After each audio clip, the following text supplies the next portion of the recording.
Yeah. No, it is sort of a big thing, yeah.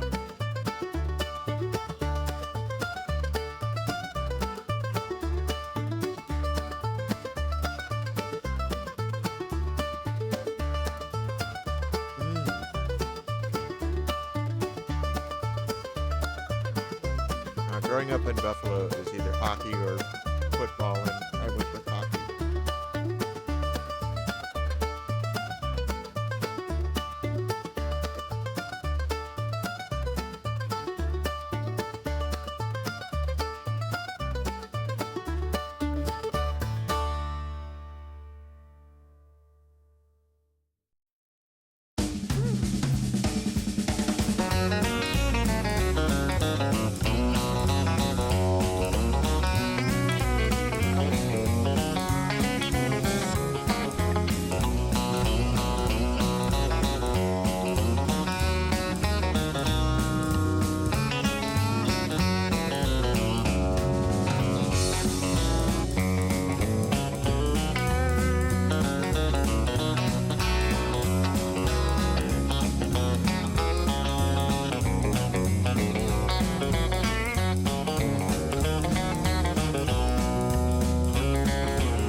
Hello, everybody. Happy Friday, and welcome to the VML Season 12. Season 12. We are sponsored by Wizards of the Coast. My name is Haiyue. I am here with the effervescent NileJoanRivers, and we are bringing you some coverage of Standard this evening. Nile, 12th season of the VML, and how's Standard looking?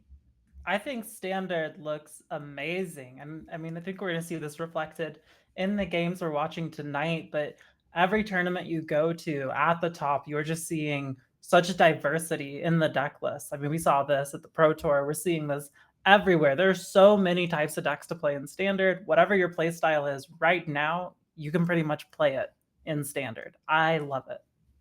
Yeah. Do you love this 3-year rotation? We'll have to see how the 3-year rotation feels after it's done some rotating, which I'm very excited for it to do. Rafine, it's been great, but you've outstayed your welcome, Rafine. We've had enough. long. Yeah. Yeah, no, I feel you. I love it. I mean, I will be sad to see some of my favorites go. Even though I am sick of Rafine, I am not sick of the Wandering Emperor. Don't question it. Oh my god. One of my favorite planeswalkers of all time. Yeah, just, incredible. Never thought I'd say that about a 4-mana white planeswalker. Like, I was traumatized by getting Alive Zendikar when I started playing, so still have a little bit of that fear in me. But no, I've been loving this standard format as well. Like you say, you can play whatever you want. You can play Toxic, you can play Control, you can play Combo, you can play Graveyard Shenanigans, you can play Slogurk. Everything is fantastic. And, you know, like the PT that you just mentioned, I think we have to actually give a shout out at the top of the show to just everyone, to all the fucking incredible competitors from the VML, from Sangsamable, who just did so well at the Pro Tour. Congratulations, of course, to VML Season 8 champion Jason Yee for top 8ing the Pro Tour, along with friend of the VML and, of course, Sanctum team member CFT Sock. And Nile, just obviously all of the friends in the top of the rankings, Nicole doing well, you know, so many people making day 2. It was just incredible. Yeah, it was really, really cool to watch. Like, it was just so exciting in like the same way that the VML gets me excited to see these people specifically doing well and crushing these events, and you know, just getting to watch them play and see how tight and just excellently they all played all weekend long. It was awesome. I loved it. It was awesome. And pronouns on the screen at the PT for the first time. Yeah, that was huge. I love to see that for sure. You know, like we've seen more and more events starting to pick up doing it. It's really awesome to finally see the PT get there, and I hope that sticks around for all future PTs. Yeah, absolutely. I mean, I think, you know, we will get into the show in a bit, I promise, my friends, but honestly, like, I just think we couldn't go any further without mentioning how fantastic it was. Really was a historic, I think, change and moment for gender representation in all of Magic. I mean, I know we're focused on the competitive stuff, the pro events, all of our players are fantastic, but really just like on Magic's biggest stage, it means so much to not just the competitive players, not just the grinders, but everyone out there in the community. Absolutely. It is so important. So happy to see it. All right. So it's season 1? No, it's week 1. Went back in time there for like a whole 4 years earlier. No, it's season Please 12. Don't make me go back to the software I was using season 1. Please. We are doing great. We are loving it. We are living our best lives, and we are about to bring you 4 of our feature matches from this week. For those of you who don't know how it works, the VML is played over 7 weeks of round robin. So we get 128 players, which, by the way, sells out in about an hour and a half every time. And we put them into divisions of 8. Everyone plays each other within their division. So 7 weeks of round robin, and then followed by the playoffs. The top 2 of each division, plus the top 16 players with the best records that didn't make the top 2, the wild cards, we call them, are going to make it to the playoffs at the end of the season. They're going to play single elimination until we crown a champion. And we have a pretty sweet prize pool, $7,000 to be won here in VML Season 12. Plus, of course, top 8 gets invites to their local regional championship, and top 16 gets invites to the arena qualifier weekend. So plenty to play for. Long season ahead of us. Although I say that now, but I'm gonna blink and it's gonna be week 7, and we'll be like, how's it going? Anyway, point is, week 1. Let's see what the players have brought, especially in that post PT kind of metagame. And wow, look at that huge chunk of Team Analyst players. Team Analyst top of the metagame. Nile, this is shocking. Yeah, I mean, it's very clearly a strong deck, like it's very powerful and versatile and flexible, and I think probably in the VML we will see an even greater amount of it than we do elsewhere, but I mean, it is dominating a lot of the metagame everywhere, and I think we are also seeing in this pie chart kind of what I was talking about earlier of just how diverse the standard metagame is. Like I know even in like previous seasons of the VML, this chart has looked a lot different, where like maybe 2/3 of it is like Esper mid, and then, a third of it is Grixis or whatever. But like this is very evenly distributed for the most part, except for obviously Temur Analyst up there. Yeah, lots of pretty like similarly sized slices of pie for everyone, which is nice to see. As for Midrange, still hanging on in there. The real stalwart, I think, of this standard format for years now. It seems like probably is actually years. Azorius Control hanging out in their domain ramp, Golgari midrange. So the kind of grindier decks rising to the top. But we do see some amount of aggression in the field as well. Yeah, absolutely. I mean, Boros Convoke up there, not too high up, but high up. I mean, Convoke is still a deck that has to be respected. It is still a pioneer deck that just exists in standard, and if they get one of their strongest turns against you, that's still really, really hard to deal with. So, it is very, very common to still see these aggro decks. I mean, Boros Convoke, Gruul aggro right behind them on this list as well. Very, very common to see them top 8ing events and even winning them. Yeah, for sure.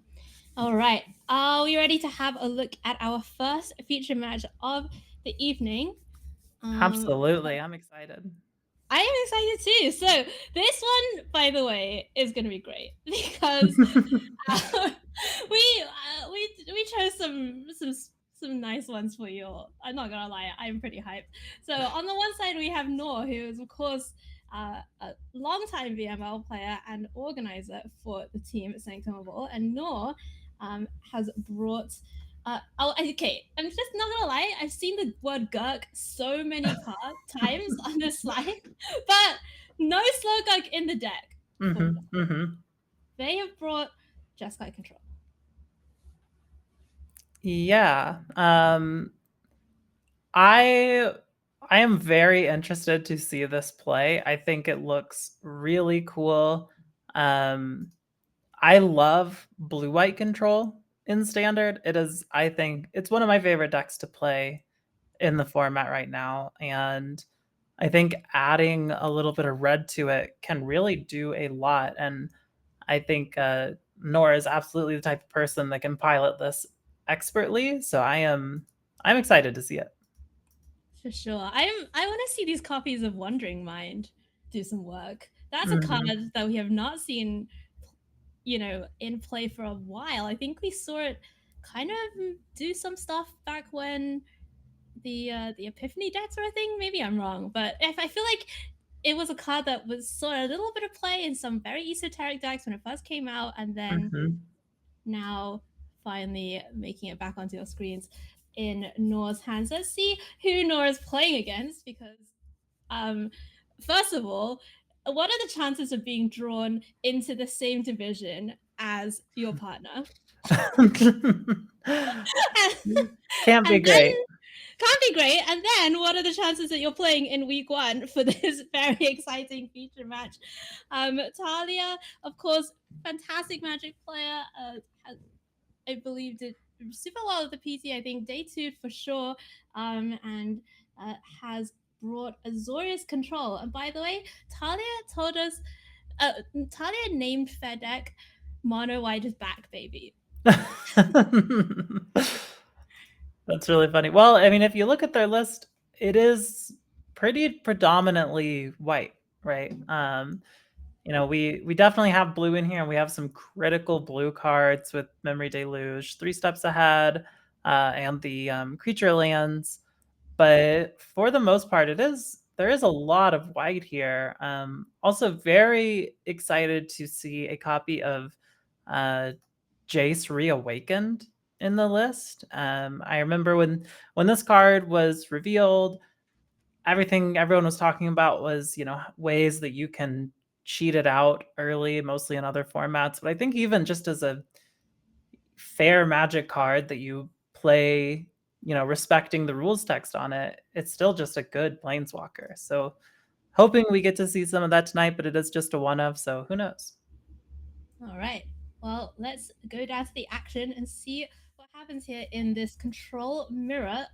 Is Noor against Talia. We're going to be watching from Noor's perspective, and that is a nice opening hand for the control mirror. 5 lands, all your colors, and Lightning Helix as well as Tishana's Tidebinder.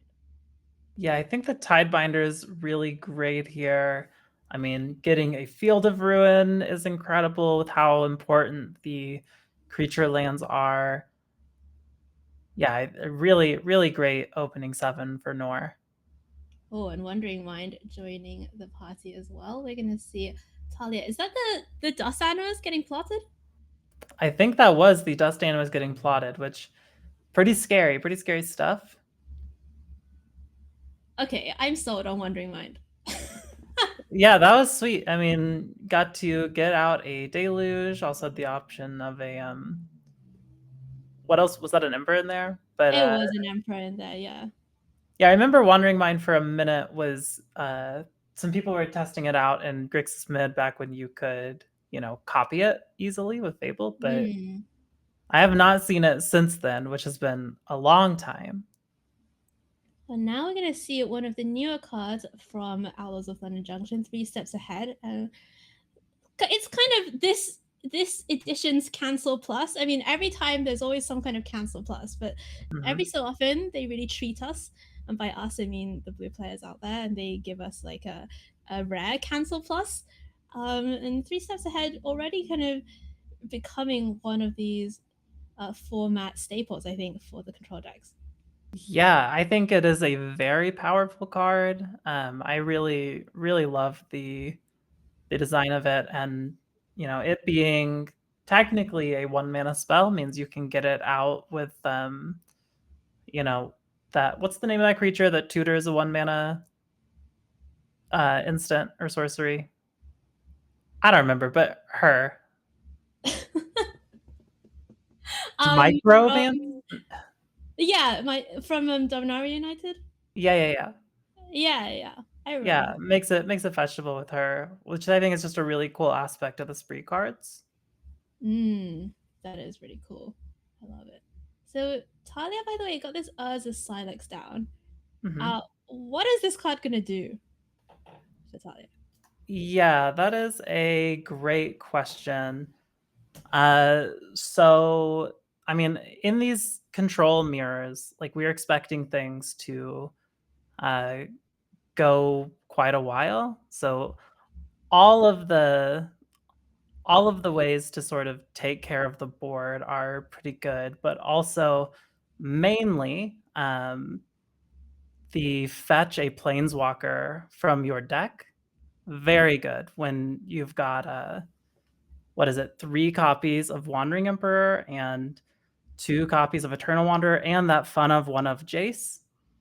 Means we might get to see it. Okay, all right. I had kind of forgotten about Urza Silex having this fetch a planeswalker flavor text on it, but that makes a lot of sense. And we're gonna see the other Jace Perfected Mind for Noor keep going up, and that can be kind of a win condition in these control mirrors now. Oh, absolutely. I mean, again, you're expecting these games to go a while. It is not difficult for your win con to simply be deck your opponent, especially if you have multiple Jace the Perfected Minds. All right, and so Talia, a little bit stuck on lands here. You can see just how great the deficit is between Talia and Noor, and we're gonna see Noor actually let the Wandering Emperor resolve, despite the fact that she has the No More Lies in hand, and use the Tishana's Tidebinder instead to stifle the trigger. Yeah, I really like this a good deal because it does It does keep the No More Lies open for Talia's actual turn, since this was done on Noor's end step. But it also does give Talia a really nice line here with the Urza's Silex. Yeah, and that is gonna clean everything up. Jace goes down, the Wandering Mind goes away, Tashana's Tidebinder goes away, and Talia, even though it is a control mirror, Noor was actually really able to put on quite a lot of pressure with those creatures. Mhm. And now we're gonna see if Talia can actually draw some lands, because 4 lands is just super not where you want to be in this matchup. Yeah, the unfortunate thing about kind of being forced into using the Silex there is Talia does not have, or did not have, the 2 mana to do the Planeswalker fetch. So it's really just a board wipe. It's just there to, kill the creatures, kill the Planeswalkers. But I mean, right now she just needs anything she can get to stay in this game, and not hitting land drops is tough. Oh, Yeah, that's very sweet. oh, that's adorable. Oh my god, I love this so much. This is the best thing. The VML is so great. Oh my goodness. It is. It is. All right, here's another copy of Wandering Mind for Noor. More value, even though I don't think they really needed it. Yeah, this feels like a position that is just really hard for Noor to lose. Having so much just gas, like having such a sculpted hand at this point, being able to basically stop anything Talia has. Now, that being said, clearly Talia's hand is nothing but spells. So it can be a situation where once you do start to hit one of those land pockets, you can start really casting stuff. And here we're going to get to see the Dust Animus come down, and that's huge. That's really showing the power of plot in the face of board wipes and things like that. And very nice against a lot of the kind of more conditional counter spells as well. I know, there's quite a few copies of No More Lies, and the such for Noor, and Dust Animus is going to be the biggest presence on the battlefield as Talia tries to follow up with the Restoration of a Ganjo, and it's just straight up cancel mode for Noor. Yeah. I think Noor is playing very disciplined with her removal here. Just really like using the counters on the things that's the cleanest way she has to get rid of them, letting some creatures resolve who, there's plenty of other ways to take care of that. I mean, to get lost, we got the Wandering Emperor in hand, another Dust Animus. Wow. All right. I mean, these Dust animi? The Dust Anime, yeah. Anime? Anime? Anime? Dust Anime coming to Crunchyroll this summer. Yeah. I would watch. Yeah. I'd stream that. All right, and it's Talia's time to say, nope, I'm gonna try and counter this and get some value. Yeah, interested to see if Noor is going to fight over this and which counter spell she'll use to do so. Okay, no fight. Let's let go. What do you think that is? Honestly, so many times extremely strong control players do things that I'm like, I probably would have just, countered it or whatever. And they don't. And it makes me feel like I just have a fundamental misunderstanding of how important these resources in hand are. So maybe she just doesn't feel like it's that critical to get the Emperor on board and wants to make sure that these counter spells are available for something that might feel more threatening. Yeah, I agree with you, by the way. I have loved Control for a long time. I've talked about it a lot. Shota Yasuoka, one of my magic heroes. And when you watch the great control players play, and by the way, both of these players I would definitely rank among the kind of great control players. Absolutely. I just feel like they just don't do anything. I feel like Yeah. they don't do anything. They have 7 cards in hand the whole time, and then they win. Yeah. Like, what happened? Yeah, it's amazing. It's really, I think, really, really cool to watch. But yeah, sometimes they definitely do things that I'm like, I don't really get it, but I trust you that you're correct. Yeah, and they usually are. It's like, especially like I'm a big fan of Wapatappa, and Talia using the exact time when Noor's shields are down to get that Wandering Emperor out. Taking any little edge she can, which is what you have to be doing when you're so far on the back foot like this. I mean, Faye's clinging on.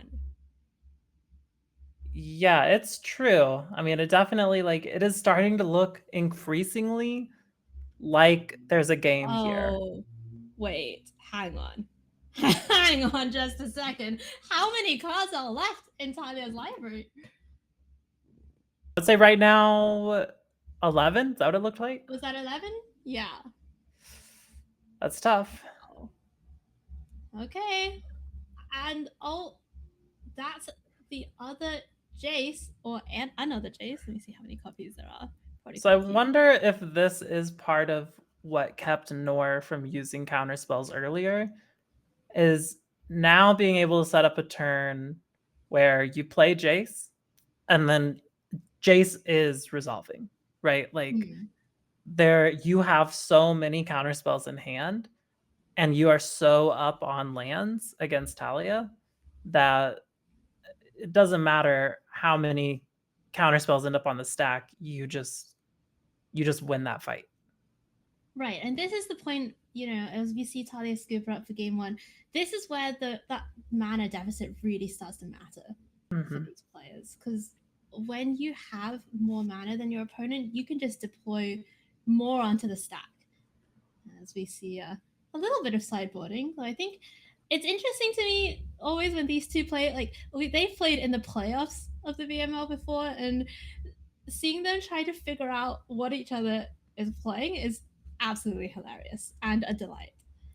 Yeah, well, I mean, we're at like level 4 of meta understanding of your opponent, right? Like when you're playing against, someone that you know very, very well, you start to, there's like the level 1 of just like, this is the deck they're on. This is kind of how I board out against that. And then the level 2 of like, this is the deck they're on, but also I saw this thing, so maybe they're gonna do that. And then there's like, well, here's how they might board against me, so I'm gonna board against that. And then there's this whole like, I know that you know that that's how I'm gonna board against you. I feel like the rules start to getting into like junior school kind of circle, like territory. Like, I know that you know that. Yeah, I'm with you. I mean, we can see, and this is one of the great things about VML coverage, by the way, is that we get to watch kind of both players sideboard, because getting to see that the thought process going on here is just fantastic. Love Hullbreaker Horror, one of my favorite cards. Monsieur Lipinchi, my baby. And maybe they're not cutting a land here. But no. Yeah, possibly. What do you like? Oh, it's so tough. The margins feel so narrow. It's interesting to me that Noor is keeping a lot of these sweeper effects. Like, I know Talia's deck certainly does have, has the Dust Animus, Anime, has, some of these mid-rangey creatures, but ultimately it is a control mirror. So what do you think about this decision to keep kind of the Sunfalls and the lockdowns, or at least one lockdown? Yeah, I mean, I think keeping the lockdowns is pretty decent value. I mean, you've got the inspectors and the animes and all of that. I think having ways to clear the board is just still pretty good. You know, we saw last game how important the planeswalkers were in the matchup. So I think just making sure that you're not getting overrun while you're setting up this much longer plan. I think it makes sense to keep some sweeps in. All right. Let's see whether it works out here for Noor. Looks like things are a little bit better, going a little bit better for Talia. Has access to 4 lands. We know that she has at least another planes in hand as well.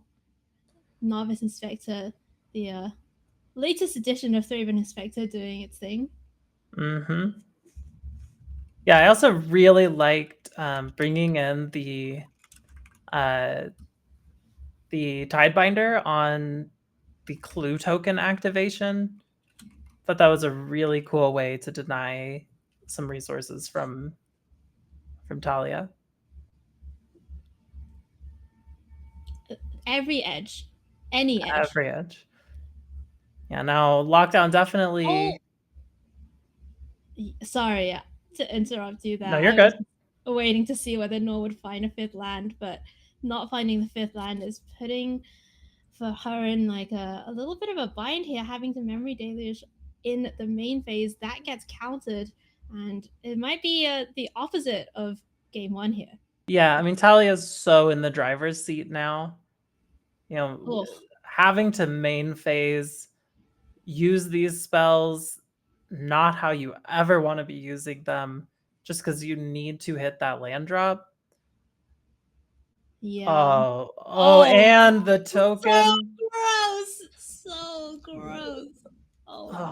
Making a copy of the thing that gets you land while you're denying your opponent land. That was stunning. I loved it. And we're gonna see Clay Fired Bricks, the one of in Talia's deck, actually be crafted here, and that's gonna become, I think, an anthem for these small creatures, plus make a couple of are they golems? Maybe? Yeah, I think so. Okay. Wandering Mind, that does not find a land, I believe, but can be you can find a memory deluge. Can find a memory deluge, but I think there's 2 map tokens, right, for Noor? Yeah, there are. Okay. See those can definitely find lands. Oof. Oh. Ouch. Yeah. So what's the way back into this game for Noor, other than drawing lands? Let's say Noor draws a bunch of lands. Well, for starting, yes, it is drawing lands. That's for sure. But also, this is like we are kind of getting into a point where we need to deal with a board. So those things I think are going to become relevant. There he is. Okay. And then just getting to plot the Silex. Base plotting as a Silex is, first of all, very flavorful. It's true. And second of all, pretty sweet. Really cool use of that minus ability. Yeah, Talia is just so in control here. Even can just fully tap out to put on maximum aggression. Love it. Love to see it. And Noor has the ability to use Wandering Emperor, so can at least take care of the bigger one of these anchorages. Yeah, I think Noor goes down to 4 here. I'm so glad you're here to do the math. I'm so happy. No problem. That's all I asked for in a co-caster, to be honest. I got you. That's the easy part. Yeah, like if there were an interview process, which by the way there isn't, if there were an interview process for being my co-caster, like there would just be one question. Will you do the math? Will you do the math for me? Okay, there's a smell. All right, and Noor finds a land. So there's a samurai that can trade with a golem, 2 get lost that could deal with the anchorages potentially. Yeah. So Noor, I think, is what we like call in the trade technically not dead. Yeah. Technically not. We'll see if Talia is willing to put both birds in the air again. If so, that could end up being pretty good for Noor. All right. The birds are in the air. Really smart to let the attack happen. Okay. All right, so this is great. We will get a blocker and we'll get to kill one of the birds. That is very nice. Gets to eat a golem, trade with a golem, kill the larger bird, go to 1. Does go to 1. Does go to 1. I mean, these two are control players, right? And control players live by the maxim. 1 is not 0. Right. It'd be really funny if Talia had a desert in her deck, though. One of the ping deserts. Just the one singleton? Yeah. That would be great. That would be great. Okay, Realmbreaker comes down. There's still a Get Lost. That can take care of the remaining anchorage. I cannot believe that Noor is still in this, by the way. Yeah, it's kind of crazy, to be honest, but I mean, there's so much to deal with. All right, let's see if this Get Lost is going to resolve. Right. I mean, if Talia has any counter spell, Fave's seen 2 extra cards that Noor didn't know about, but no counter. No counter. We're playing on. Yeah, I mean, this is kind of like the series of draws and interactions that Noor needed to happen. It's just, it's so scary to be at this point and just be like, anything at any point can be enough to just kill me. Right, that Novice Inspector, that's a lethal threat. Yeah. Animus, that's more than a lethal threat. Noor does have the mana for Hullbreaker Horror. Whenever you cast a spell, copy it? Yeah, that is strong. This Jace is kind of sick. I'm telling you, even just as a fair play planeswalker, it's nice. Yeah, and I think Talia has, I guess it's not great to copy Eternal Wanderer, but you could copy Dust Animus. Oh yeah, for sure. Get to what, 4 or 5 lifelink flyers. Right, but now Hullbreaker Horror is down. I mean, a token just doesn't really do anything against this creature. Yeah, it's a tough spot for sure. Eternal Wanderer could come down and flicker the Hullbreaker Horror and kind of just keep it flickered. Looks like we're gonna get 2 Urza Silexes. Okay. One of them is immediately going to die to the Legend Rule. And then I guess that's the Silex is gonna go. Everyone's gonna go down to 6 lands. Wow. Oh, and then playing all your spells in the turn? Yeah, until end of turn, whenever you cast a spell, copy it. Wait, okay, I need to read this card again. Yes, so this is quite nice because it is forcing Noor to have a board wipe. Oh, brutal. Oh no. And actually the one land getting destroyed from the Silex ended up mattering quite a bit. Oh my goodness. The thinnest of margins here. I mean, Talia definitely has been dominant in this game, right? But Noor did an incredible job of hanging on and just unfortunately not quite able to kind of get that with that Sunfall being drawn. And Talia's going to even things up. We're going to see a game 3 between these two fantastic control players.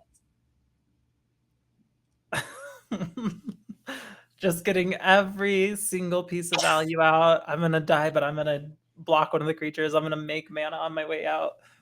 Well, I don't know. I think if Noor wanted every single piece of value, Faye would have made blue mana. Oh, of course. That's just nitpicking, you know. That's just nitpicking. Of course. We'll be sure to give that note, pass it along. Okay, great, thanks. No changes. It looks like between games 2 and 3. Yeah, very interested to see if we're able to get a game here where everyone has lands. Well, But decent. At least here's the first. Yeah. They each have 2 for sure. But it has been very impressive to watch both of them play at such a disadvantage, you know, like missing so many lands. They really I mean, it is hard to play under those conditions and to have to like kind of shift gears dramatically into, oh, okay, like I am extremely on the back foot. I have to start playing differently now. Talia choosing to just test the waters here with Jason effect in mind. I think I'm pretty happy to get one of those counters out of Noor's hand. Yeah, I mean, you got to go through them eventually, right? Right. That's the thing. I mean, even if you're playing control, like when you're playing against control, that's really one of the things, right? Like you know they're gonna have the counters at some point. So it's just really how you choose to interact with that. Yeah, and having the counter for the deluge, nice, but now the dust animus cannot be stopped. You're gonna have to get lost it. It can just be kind of misdirected. Of course. You just hack the Google Maps of the dust animus and it's like, drive off a cliff.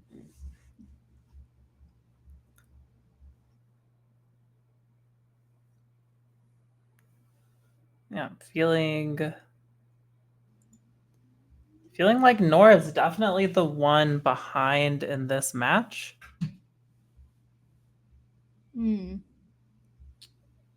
Interesting to see. I mean, you got your wish at least. Both players definitely. It's true. The lands are here. We're seeing a lot more play land, play nothing else. I feel like I got like a monkey's paw situation where they both got lands, but then they just kept getting lands. Well, that's fine though. That's kind of what you want. It's kind of what you want. Like Flood definitely beats Screw, I think, in the control mirror. Yeah, in the control mirror, sure. Memory deluge. Yeah, it definitely does seem to be Talia asking the questions. This moment. And Noor so far has had the answers. 3 steps ahead, gonna go for the full, or not the full, but certainly the 2 modes. Wow, and that's actually gonna resolve. That's yeah. I felt like it was a little bold to play it out like that, but I mean, clearly getting rewarded for it in a big way. Yeah, really nice there. And I think Noor pitched the temporary lockdown there.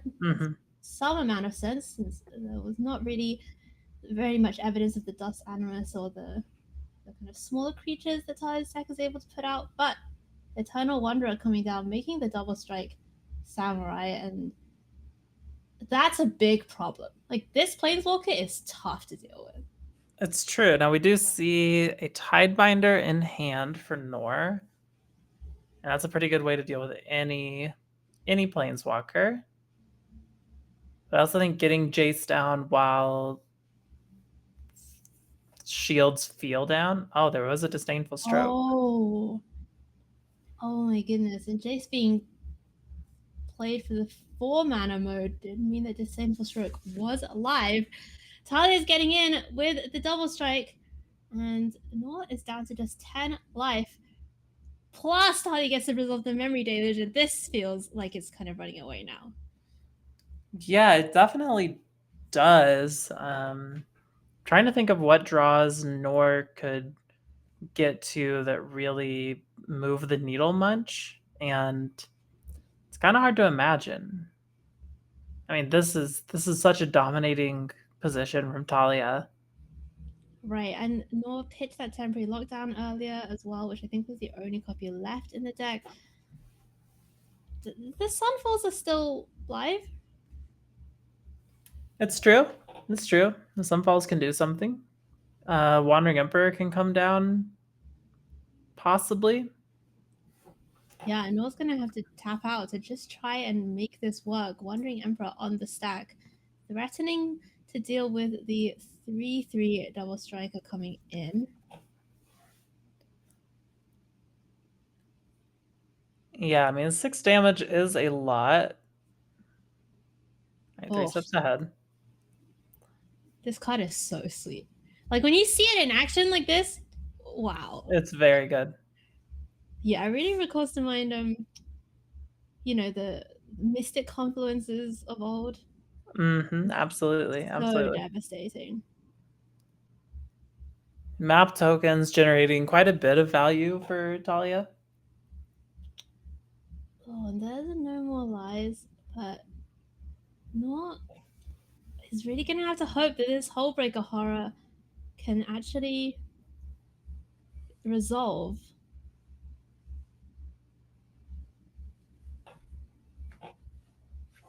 I guess this is a little safer.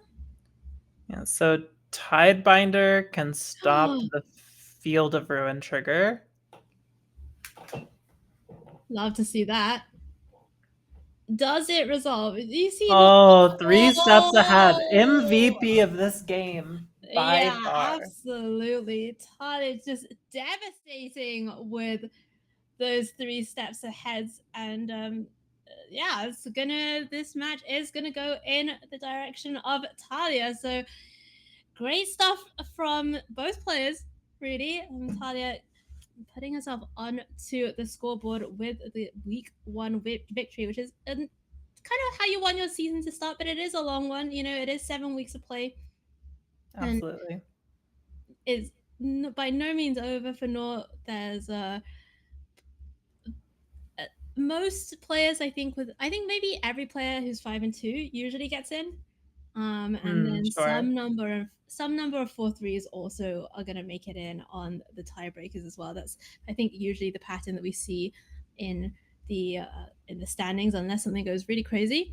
So, well, especially now that there's like the wild card thing, right? Exactly. So I think 5-2s should definitely be in. I think plenty of 4-3s will get in as well.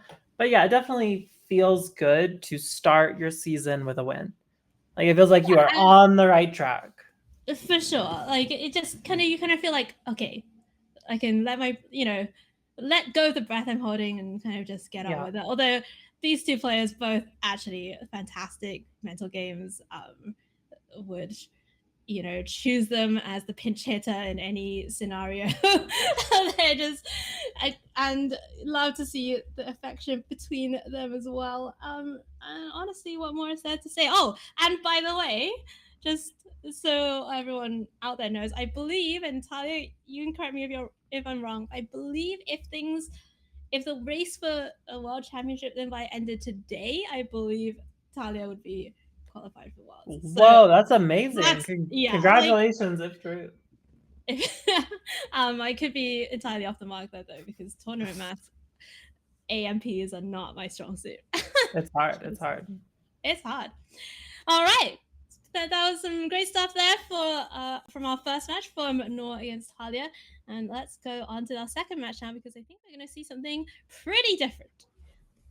We are having West Vale Abby Rose, a long-time VML player. I believe Abby has been here since season 1 and has been kind of on the aggro decks for pretty much that entire time. That's amazing. I love the commitment and dedication. Yeah, I love to see it. And Abby has been grinding the Magic scene for a long time. I believe was sponsored by Proven Combatants, which was Chantal and Autumn's podcast from a while ago. And it's just love to see Abby back here every season. What do you think with this Gruul aggro deck? Yeah, so I really, really like this. I love the new card Slick Shot Show Off. That is one of the main features of this deck. I also think Questing Druid is an incredibly powerful card to come out of Wilds of Eldraine. I mean, the first time I got hit with Gruul aggro, before Slick Shot was even in the deck, I remember being stunned at just how quickly they could win the game and how quickly they could just get to 20 damage. And it's only gotten more ridiculous with Slick Shot Show Off. So I'm really excited to see how this plays out. I think decks like this, these aggro decks, are actually really hard to play and really reward players' skill. So excited to see that go down tonight. Yeah, and Abby, by the way, named her deck Electrostatic Pummeler 2024 edition, which just love. That's great. Just love it. I mean, yeah, I have not seen Slick Shot Show Off in action yet, and I'm a huge kind of prowess fan or prowess type effect fan, so I'm very excited to see it do its thing also.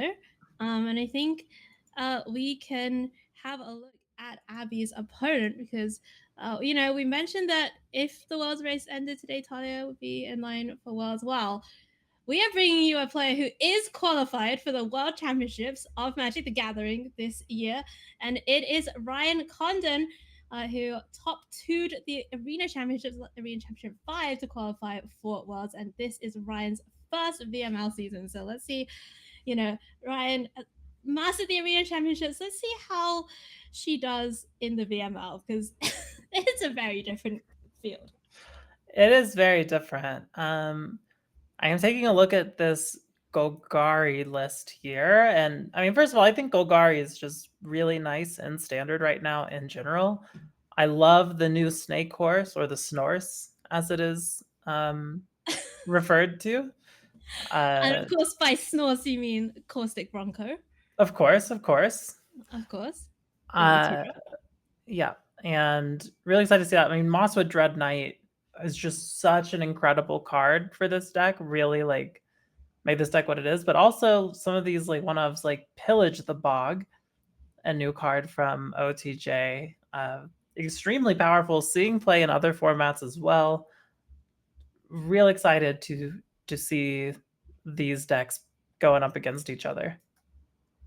Yeah, I am as well. Let's go down to the action and see what happens. You see, Ryan says they played Golgari midrange because they didn't have enough experience with Slogurk yet. So we may be seeing some Slogurk. And speaking of the Snores, that he is Caustic Bronco in the opener for Ryan. Oh no. All right. This is not bad for a 5. This is not bad for a 5. Brutal to have to go to 5, though. Yeah, cut down in hand for Ryan as well. There's the Slick Shot. So Abby has found a couple of threats. Questing Druid is pretty nice. Plus the Slick Shot Show Off as well. But it is going to be Ryan getting down onto the board first with Caustic Bronco. Yeah, Snorse gets out there immediately. We're plotting the Slick Shot, which I really like. The nice thing about this is even though Ryan does have the cut down, Abby is now making it to where she has to basically never tap out all the way, or else you're threatening what will definitely be a ton of damage from the show off. Okay, and it looks like Ryan is respecting that. Oh, Master Dread Knight has 3 power and just saddles the Snores. Oh my god, that's so sweet. Yeah, I love it when things just work out like that. It's brutal. Did Ryan get Shieldred from that? No, the land. No, the land. Shieldred was already there. All right. Okay. All right. Well, the Snores goes down to play with fire. Abby has the Slick Shot Show Off still, but I think leaving up the mana for Questing Druid, and she's kind of digging out of that mulligan with a little bit of card advantage here. Yeah, absolutely. I mean, we are going to see Shieldred come down. This is a great reason to tap out. Okay. But, I mean, This is a strong turn. Oh, and the frenzy. Oh. That's very nice. Okay, all right. So this is gonna be pretty sweet now from Abby. 6-shot show up. That is, that's free. That's right? free. No Yep. mana needed for that. No mana needed. then- Literally free. Literally free. And then which Soldier Frenzy is gonna get that the discount? Yep. Trigger the 6-shot. Oh, and decides not to use the Monster's Rage, holding up the Snakeskin Veil instead. I love it. Yeah, very nice. Now, I do think it's got to be pretty evident to Ryan that that's what is happening, just because, why wouldn't you play the Monstrous Rage? Right. But, having to commit a couple pieces of removal to this, definitely not terrible for Abby. No, and I mean, Abby, I think, is doing a pretty admirable job here of holding on. That there are so many ways that this could have gone differently or just been a disaster after that mulligan, but she's hanging on in there. Questing Druid is down, a couple of Fugitive Codebreakers in hand. That's the one that can refill your hand, right? Yeah, so you flip it. The flip cost is 6, but it's reduced. It's 5 in a red. It's reduced by 1 for, I think, each instant and sorcery in your graveyard. And when it flips, you discard your hand and draw 3 cards. Right. It's a Reveler. Don't call it Bedlam Reveler. Yeah. Okay, and here is the face-up one and the face-down one, although I think this being the only disguise card in the deck. Yeah, I think it's a little face-up. Disguise. Yeah.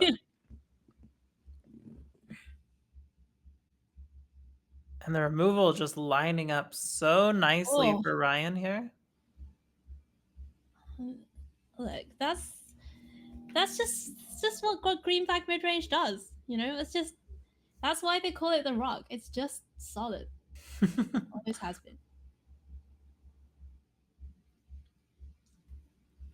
Ooh, not what Abby was wanting to draw. Oh. Okay. So this is dead on board. Yeah, there's a couple of Restless Cottages hanging out there in Ryan's mana base, and he is not going to be missing that. Game 1 is going to go to Ryan after a pretty unfortunate mulligan. It's a 5 there for Abby, though she did pretty well with. Yeah, absolutely. And I think, waiting until Ryan does the attack, like not conceding early is really good just for gathering just a little bit of information. Like if I have all my mana up and a card in hand, will they commit the land, even if it is lethal? Like just find out, like maybe they play scared. Maybe that affects your decisions in game 2. Yeah, for sure. Let's see what Abby decides to do here. Scorching Shot seems like a nice answer to Shieldred. Bringing in some more safekeepings against all of that removal. But what are you taking out? Yeah, that's tough. I mean, I guess that's the good thing of playing a deck that's just kind of full of, little 1-drops that matter but aren't like the most impactful things, is it's not that big a deal to take some of them out. Oh my goodness. If you thought Ryan had a lot of removal in the first game, I mean... Yeah. Carols are coming in. The paths are huge. Looks like he's deciding between 2 or 3 at the moment. Yeah, thinking about a copy of Terra Sunder. It is open decklist, so players will have prepared against each other's decklist. We see Tranquil Throwback coming in. Terra Sunder, I wonder if there's a nod to that Urabrask Forge that we saw on the side. Yeah, I think we're definitely seeing some respect for Abby's sideboard. It's going to be the path. Yeah, I mean, path seems nice. But I mean, also the thing with Gruul aggro is they can kind of hit you with like 12 damage out of literally nowhere. Well, this looks like a hand that is pretty set to hit you with 12 damage out of nowhere. Yes, it seems pretty good. Ryan's hand seems very good if they are able to draw some lands. Yeah. But one more land would help, but ooh. Oh no.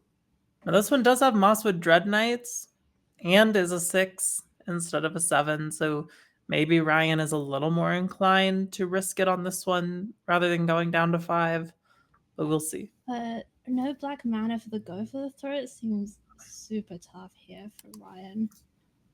Yeah, this is always the way when you mulligan the kind of borderline, and then the punishment. You just get served the worst hand you've ever seen in your life. Yeah. Oh, never mind. Never didn't have it? Never didn't have it. How dare you even suggest?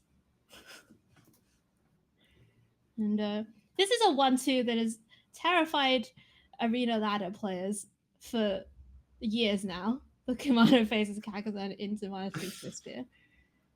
Yeah, it's such a beautiful 1/2 punch.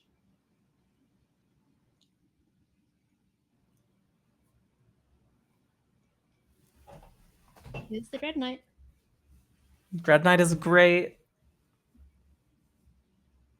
It's pretty interesting here because usually, you're pretty happy to trade off the Dread Knight and get it in the graveyard so you can start getting value out of it. But can you, is there space to do that against Gruul? Yeah, it's tough because the ability also loses you a life, right? Well, decision's going to be made. Okay. All right. No blocks available. That's a massive attack. Ryan goes down to 9. Archfiend of the Dross, another 4-drop for Ryan. So plenty of big threats. Shieldred is going to have to do a lot of work and go for the throat. May as well do that now while there's no mana up for a protection spell. Yeah, and, getting rid of the Dread Knight there with the etching on the board means it will be exiled, which is great news for Abby. Oh, of course. That makes sense. But bad news for Abby is she is kind of flooding here a little bit. Yeah, having used that Witchstalker Frenzy earlier means that there's no answer to this Shieldred that's going to be coming down. And even though there's a second Shieldred. Yeah, it's tough. I think right now Witchstalker Frenzy off the top is kind of the only way to cinch this game up, which you could still hit with finding it off of this questing druid. Yeah, I mean that's another 2 looks at it. So let's see. Kimono and Fugitive Cope. Wait, is that enough? It's not. That's enough, right? Because it has haste and prowess.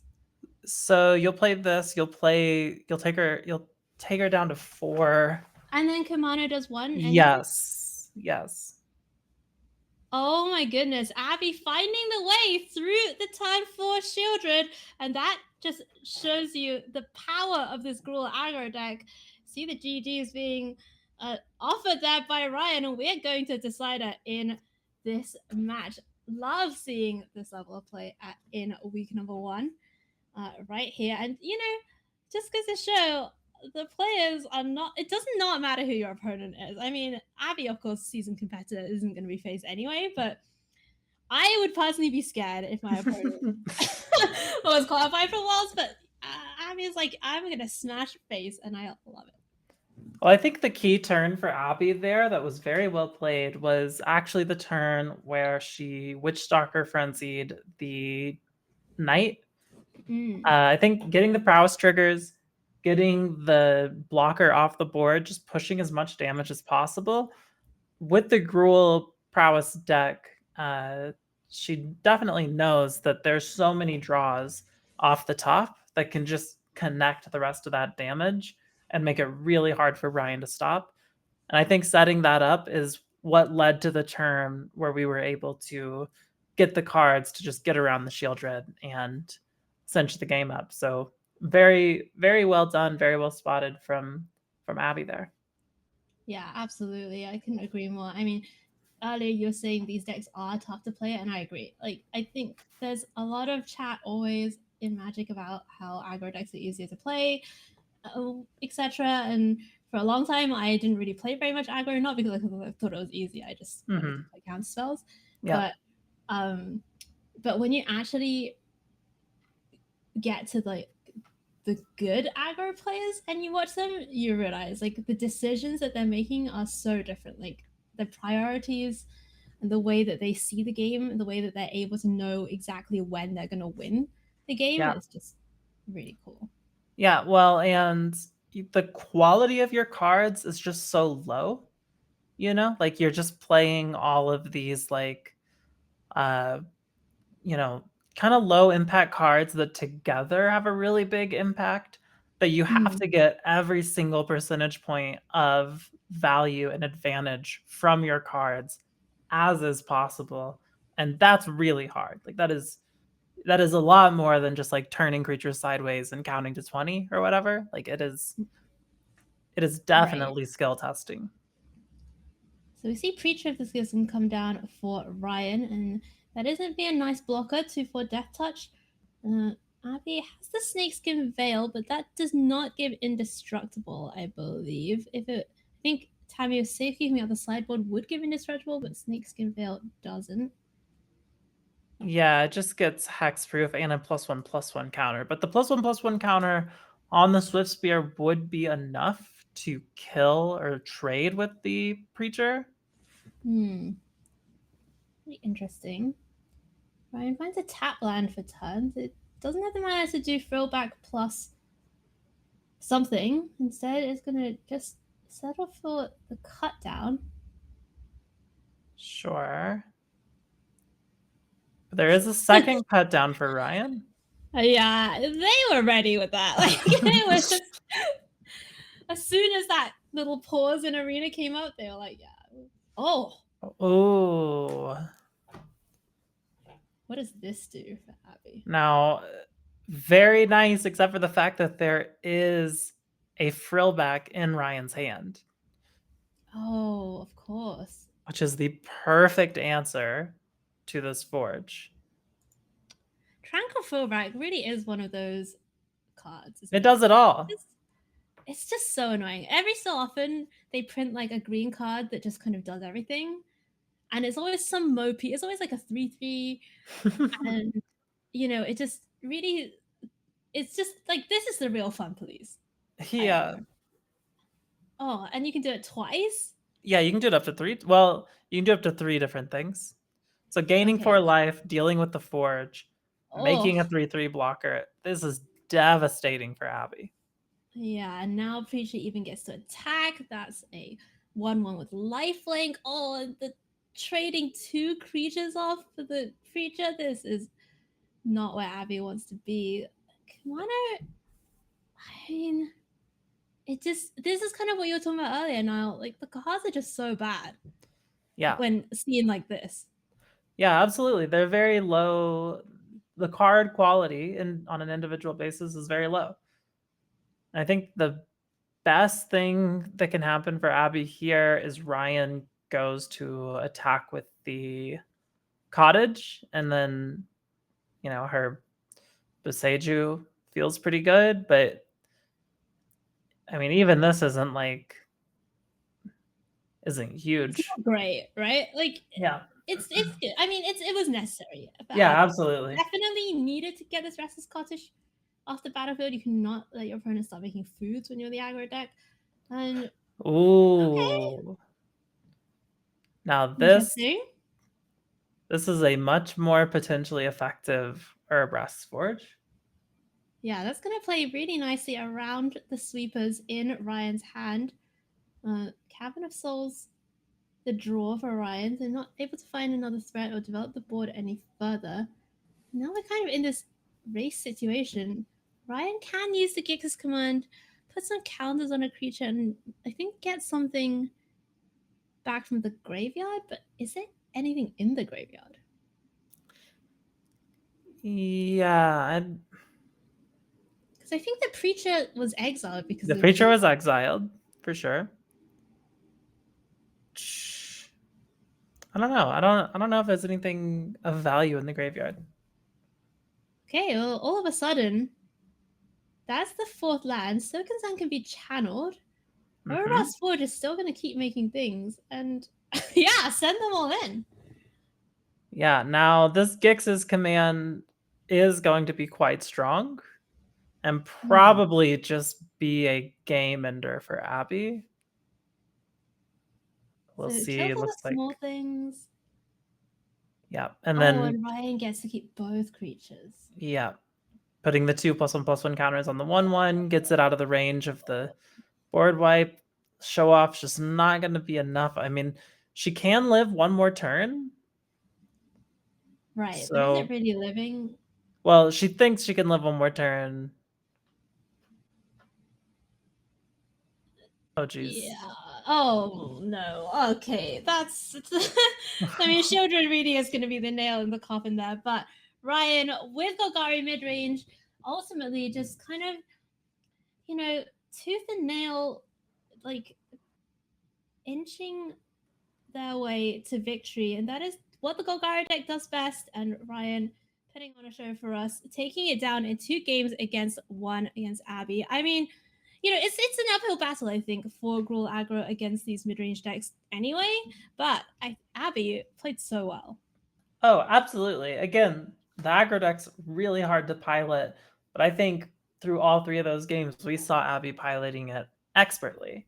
I mean, just maximizing the advantage that she could get out of those cards at all times. Sometimes your, Golgari mid-range opponent's just going to have enough ways to wipe the board. Throwback lined up so well for Ryan. I mean, I think it was very well played by both players. Yeah, absolutely. And as we said earlier, there's plenty of season to be played yet. So we shall be looking forward to seeing how both of these competitors are doing as we get into the later parts of the season. All right. So that's 2 feature matches down, 2 to go for this week 1 of VML Season 12. If you've just joined us, I'm Haiyue. I'm here with the wonderful NileJoanRivers. And Nile, tell me what we've learned so far. We've learned that the players in the VML are excellent at what they do. We saw in that control mirror some just incredibly tight gameplay. We had 2 games where either player was just mana screwed and still saw them playing extremely tight, extremely well. And I think a lot of players get in that position and they kind of start to play sloppier because they're just like, whatever, like I'm so behind on mana, I'm never going to get out of this. But these players knew that there's always a way out, and they played like there was. And I mean, we saw some close games even in those mana screw games. And then here, we just saw this mid-range versus aggro deck. Again, very tight technical play from both players. Really cool to watch. We've seen 2 game 3s in the 2 matches we've watched. We've seen basically, I'm going to legally say 4 different decks. Okay. And it's just all of that goes to show the health of Standard at the moment. I think it's great. All right. Well, if you like control mirrors and more different decks, let's go on to the next match because I am super excited about this. On the one hand, we have Renz, and they have brought Domain Ramp, which, I've said it before, but I'm still in my heart shall always be called the Canadian monstrosity. But this version, I love that they put a copy of Midrange Recruiter in. Oh yeah, I love Domain Rampless that just have the one freaky little Imidane's Recruiter in it. I think it's so cool. I think you get so many incredible lines with it, and like you're likely to see so much of your deck anyway that one is like plenty. Like one is enough for you to just have a turn that you just win the game with it. For sure. But I just love the image of this deck, like the kind of flavor of it. Like there's all these angels and a Traxxas and dinosaurs and beasts or whatever, and then just like one little guy. Yeah, one guy that's like the guy at your school that's like, hey, join the Navy or whatever. Like that guy gets to hang out with the angels and dinosaurs. Yeah. And also, can we just give a shout out to Renz because this is one of the most aesthetic profile pictures I've ever seen. Yeah, submitted to the VML, extremely and cool. Extremely oh, cool. Props. stunning. Just great. And let's have a look at the deck that Renz is playing against and the pilot of the deck, because I am very excited about it. It's checkmateCora, and Cora has brought Jeskai Flash, and Nile, you might be able to tell, but I am like buzzing with excitement because it just has some of my favorite cards that nobody is playing, like Eren and Giada. Let's go. I think this deck looks sick. I am so excited to see it. It's playing one of my favorite cards from the new set in Aven Interrupter. I think this card is underutilized in Standard right now, and I hope we really get to see it shine tonight because it's incredible. Flash, flying, exile a spell when it enters the battlefield, it becomes plotted, and then you make everything they cast from exile cost more. That's so good. That's so powerful. So excited. I mean, so much of this deck is just playing on your opponent's turn. I think it looks sick. I'm really excited to see it. I am too, but I mean, Aven Interrupter, I am definitely excited to see. Though I feel like every time I look at the card, I just think, do you know? There's this meme. Let's go down to the feature match while I talk about this meme with birds. Like, you know, there's this meme where like one bird is like just being really annoying. Yeah. And like just like the one bird's trying to be really like sensible, the other one's just like interrupting, like, nah. That's what I imagine with the Aven Interrupter. Just like, call. That's really good. I'll make you an altar. I'll make you an altar of that. Okay, thanks. I appreciate it. I got you. Thanks. We're going to be watching from Renz's perspective. She has got a couple of sweepers here: Depopulate, Sunfall, and Leyline Binding. So very reactive hand against this Flash deck. How do you think this matchup's going to play out? Yeah, it's really kind of tough to know. I mean, I've played a ton of Domain Ramp. I have played none of this Flash deck. But one thing I know from playing a ton of Domain Ramp is when people are able to play at instant speed, your job always feels harder because you're doing a lot of playing at sorcery speed, especially with these board wipes and stuff. And just the fact that like you can wipe their board and then they can just flash in like a new big threat, really tricky. And I think especially with how many sort of control-y cards that checkmateCora's got around, I think it could end up being pretty difficult for the Domain deck. That being said, when you get to the late and end game with Domain, you feel unstoppable. You've taken all the lands out of your deck basically, and now like the exact opposite of the aggro decks we were talking about before, your card quality is through the roof. Anything you draw off the top of your deck is just a heater. It is incredible the amount of power in these cards. So it's hard for an opponent to really survive once you're at a point where you can play 1 to 2 of your spells every turn. Right, well, let's see if Renz gets there. Suddenly, it's going to be taking some time to set up, but Cora's not really putting on that much pressure right now. The Eren and Giada coming down is going to pose a bit of a problem. That's going to let Cora look at the top of her deck at any time. And not only that, but she can actually cast spells with Flash or Flying from the top of the library. And, I mean, you may have noticed that the deck is called Jeskai Flash. Like, that's like half the cards. Yeah, now this is a pretty rough flood for Renz here. I mean, you do play, decent number of lands in this deck, but you need to be connecting with your spells, and You mean like on a spiritual level? Yeah, you need to connect with them. You need to just like go have a day, just go to the park, get to know your spells. Yeah, get to know them. Yeah, it's 8 p.m. Do you know where your spells are? I think they're in my library, but oh, sure. But this is part of the sort of awkwardness of these instant speed decks. Is Cora has been able to establish a threat, a small threat, but a threat, and now she is kind of free to just like sort of do what she wants. She can hold up mana. For all we know, she's got a counter spell in there. maybe a Memory Deluge, which if she does, Renz doesn't really have anything to say about it. And being able to play at instant speed on Renz's turn really makes a lot of the cards line up kind of awkwardly. Right. And I'm just seeing Cora. Trying to think about something here. Could be get lost perhaps on the leyline binding, where Fox Bodyguard is in there. Though I guess that only targets creatures and not non-land permanent. So that is unlikely to be that helpful right now.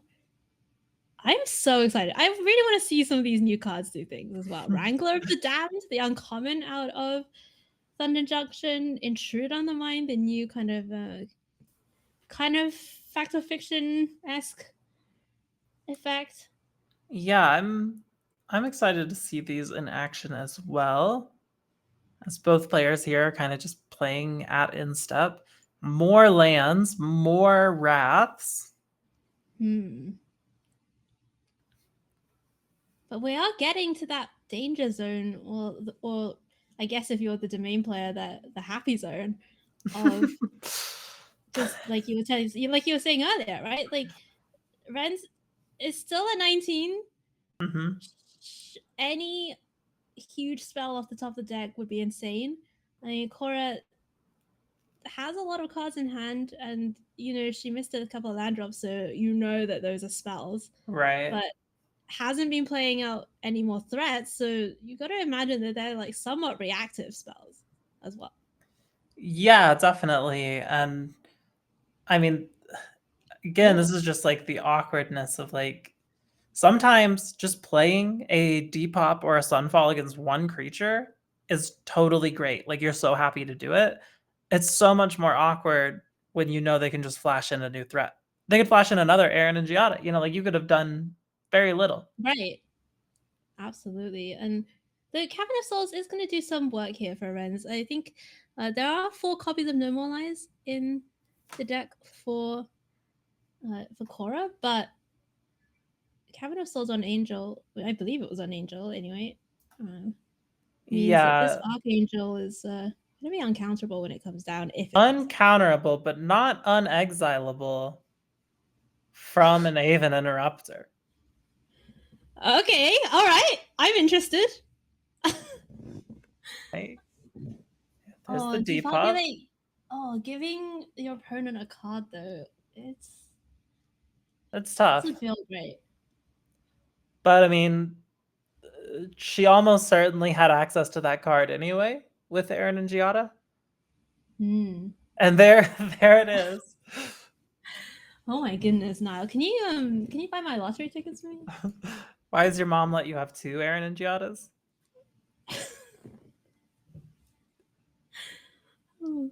Right, and we're just back in the same kind of position. Now, at what point do you think Renz is gonna keep following this pattern, or like at what point are you tempted to start angeling? Yeah, so it's 6 mana to do the thing with the angel. And you don't have to worry about things like No More Lies, because you do have the Cavern. You do have to worry about things like the Aven Interrupter, which right now we are 1 turn off of being able to recast it. But it would really have been nice to be able to do this and also hold up any other spell. Oh, is it happening? I hope so. I love this card. Yeah, that red border does of course mean that it can't be countered. Let's see. But it is gonna get it becomes plotted, right? It becomes plotted, but then the plot becomes like all of your cards cost 2 more to cast out of exile. So it's not like totally free. All right, it is going to get Aven Interrupted. Caw indeed. So we do have the mana next turn to Angel and like depopulate or Imidanes. I can't imagine that's the line, but maybe. Oh, that is such a great draw. Okay. Leyline Binding the find for Renz. That one does have flash as well. And looks like it is going to be depopulate to begin with. And make sure we leave one of the caverns up. Goodness. I will say this is one of the hardest parts of playing this deck, especially on Arena, is making sure your lands are being tapped correctly. Yeah, I can imagine the Cavern of Souls being an absolute nightmare. Cavern of Souls, you know, the Angel. Did they play Murex? Sometimes, yeah. Yeah. Okay, let's see what Cora has going on for this depopulate. It's like, this is interesting because you could, if there's a second interrupter, it's tempting, right? But right, because then kind of now like yeah, it is, but like it also makes it to where the Angel now costs 4 to come out. Oh, that's a passive ability that stacks. It's not that spell costs 2 more. Yeah, it's spells from exile. So like your memory deluge, you know, like that that becomes more expensive. Like it's a whole thing. Right. Yeah, I'm used to the kind of elite spellbinder effect, you know, where you send that spell back and it costs 2 more, but the stacking is pretty cool. There are no double white remaining. Could just be a second. Interesting. It's Final Showdown. Final Showdown. Final Showdown.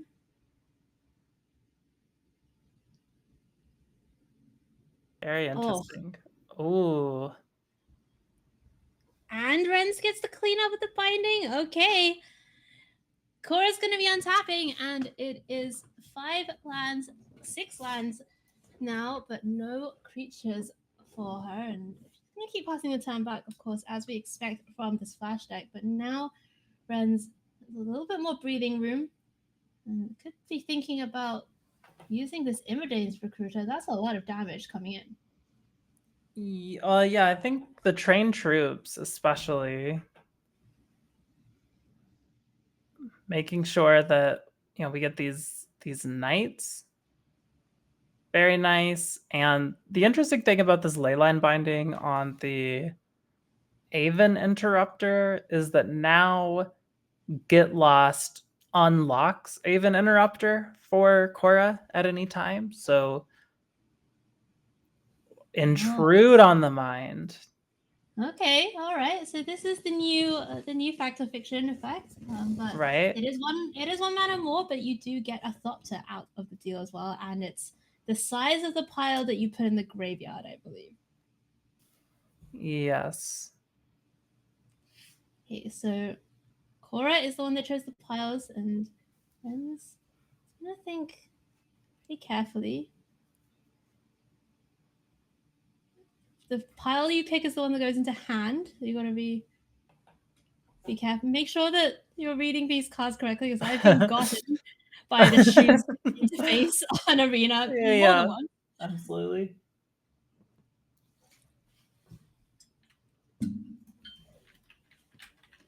That was sweet.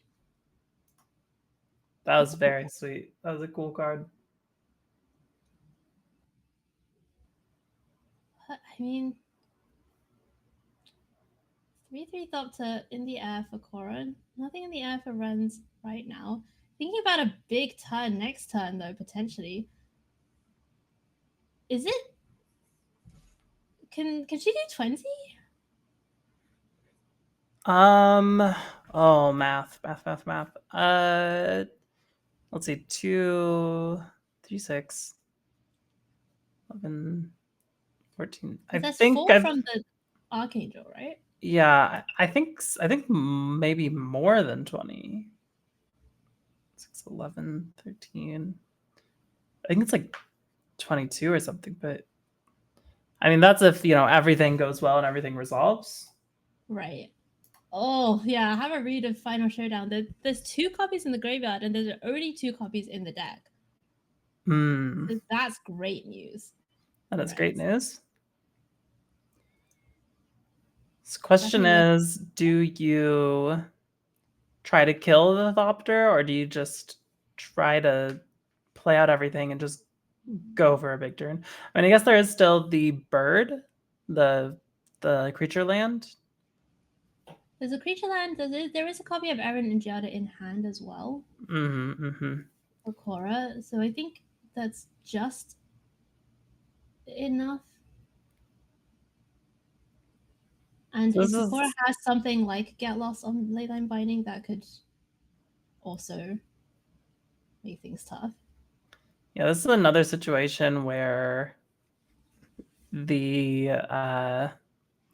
opponent having a instant speed deck is kind of awkward because you're trying to like play your archangels, but they're just, you know, gonna hold their creatures until after it is good for you to play your archangel. Right. I mean, I may as well go for it at this point, I think. Yeah, I think it's reasonable to hold back here, just swing in with the 4/4. I mean, again, like the later stages of the game feel so good when you're the ramp player, especially when you've got this much land on the board. You've got a Sunfall in hand. Your board's pretty like well established. And I think especially knowing your opponent is out of final showdowns. Right. But Cora does have other types of interactions, so we are going to see Eren and Giada come down, where Fox Bodyguard comes down. We haven't seen Cora play anything off the top of the library just yet, but there's plenty of match to be played. Oh, absolutely. This flash deck seems like a nightmare to play against. I mean, these flash decks often are. Yeah, I mean, there's just so much that your opponent could be doing at any time. I played a lot of Simic Flash. Sure. It was just after the Oko period. That was a fun time. Nightpack Ambusher, what a card.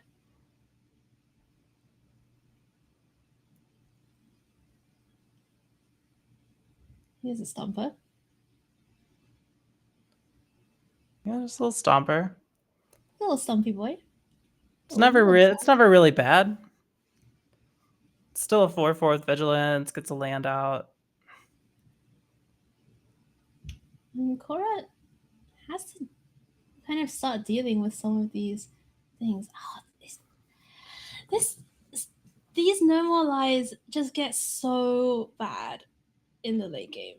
Yeah, they do. I think using it to just stop Renz from being able to cast any 7 mana spells this turn, totally reasonable. Right, but also like think of the words you're saying. Like, spend a card just to stop my opponent from playing an Atraxa? Like, that's not a place you want to be in. It's not a place you want to be in, but I mean, that card just becomes blanked so quickly in this matchup. Yeah, for sure. Yeah, and terrible against Cav and terrible against Ramp. So, let's see though. Here's the Recruiter, and this is a lot of damage coming in. This is a ton of damage for sure, but I mean, still 5 mana up for Cora, 4 cards in hand, basically 5. You count the top of the deck, which I do. Yeah. Anything could be coming down here. No showdowns. There's still plenty of Lightning Helixes. Elspeth Smite would do a lot of work here. I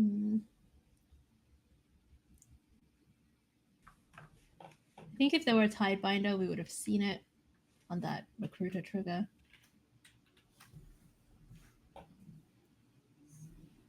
Okay. Second Smite? I wonder if Cora's a little choked on white mana. Yeah, maybe a little bit. A lot of these spells have a lot of white pips in. Down to 6. Pretty scary place to be. But Renz, at least Renz's creatures don't have trample. Yes, that is very true. The anchorage is definitely still around. Let's see what Cora has here. She does need something, though. I like this aggression. You also need to kill your opponent. Yeah, you do still have to win the game. But also, like, you just have to imagine she has other ways of blocking and doing things. But also, this bodyguard is just so awkward. So awkward. Like, letting your opponent get the Archangel back, just, that is not a winning prospect. You can't really block with it. You can't really attack with it. Okay. Wrangler of the Damned. I mean, sure. Coming straight to you from... Don't die.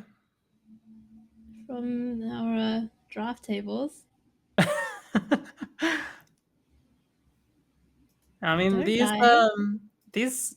So Wrangler of the Damned, for anyone who doesn't know, is a beginning of your end step. You haven't cast a spell from your hand this turn. Make a 2/2 white spirit creature token with flying. That's pretty relevant text at the moment.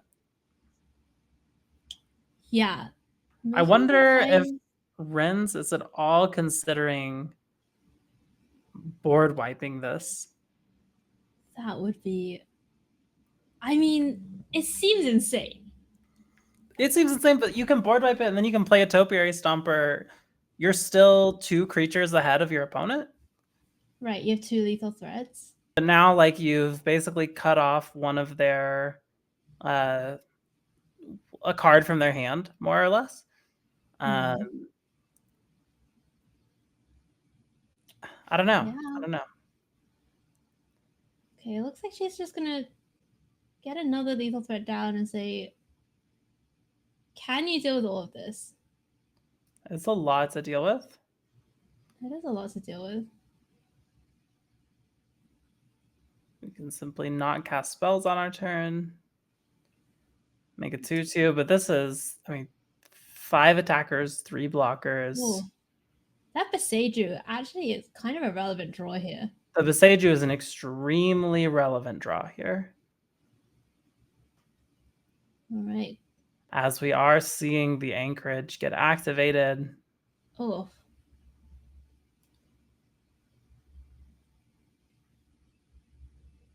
Maybe we'll do it now. So Beseiju takes out the anchorage. Cora at least gets to use the mana for something, probably. Cora does have Tidebinders. Oh. Which would be a sick play right now.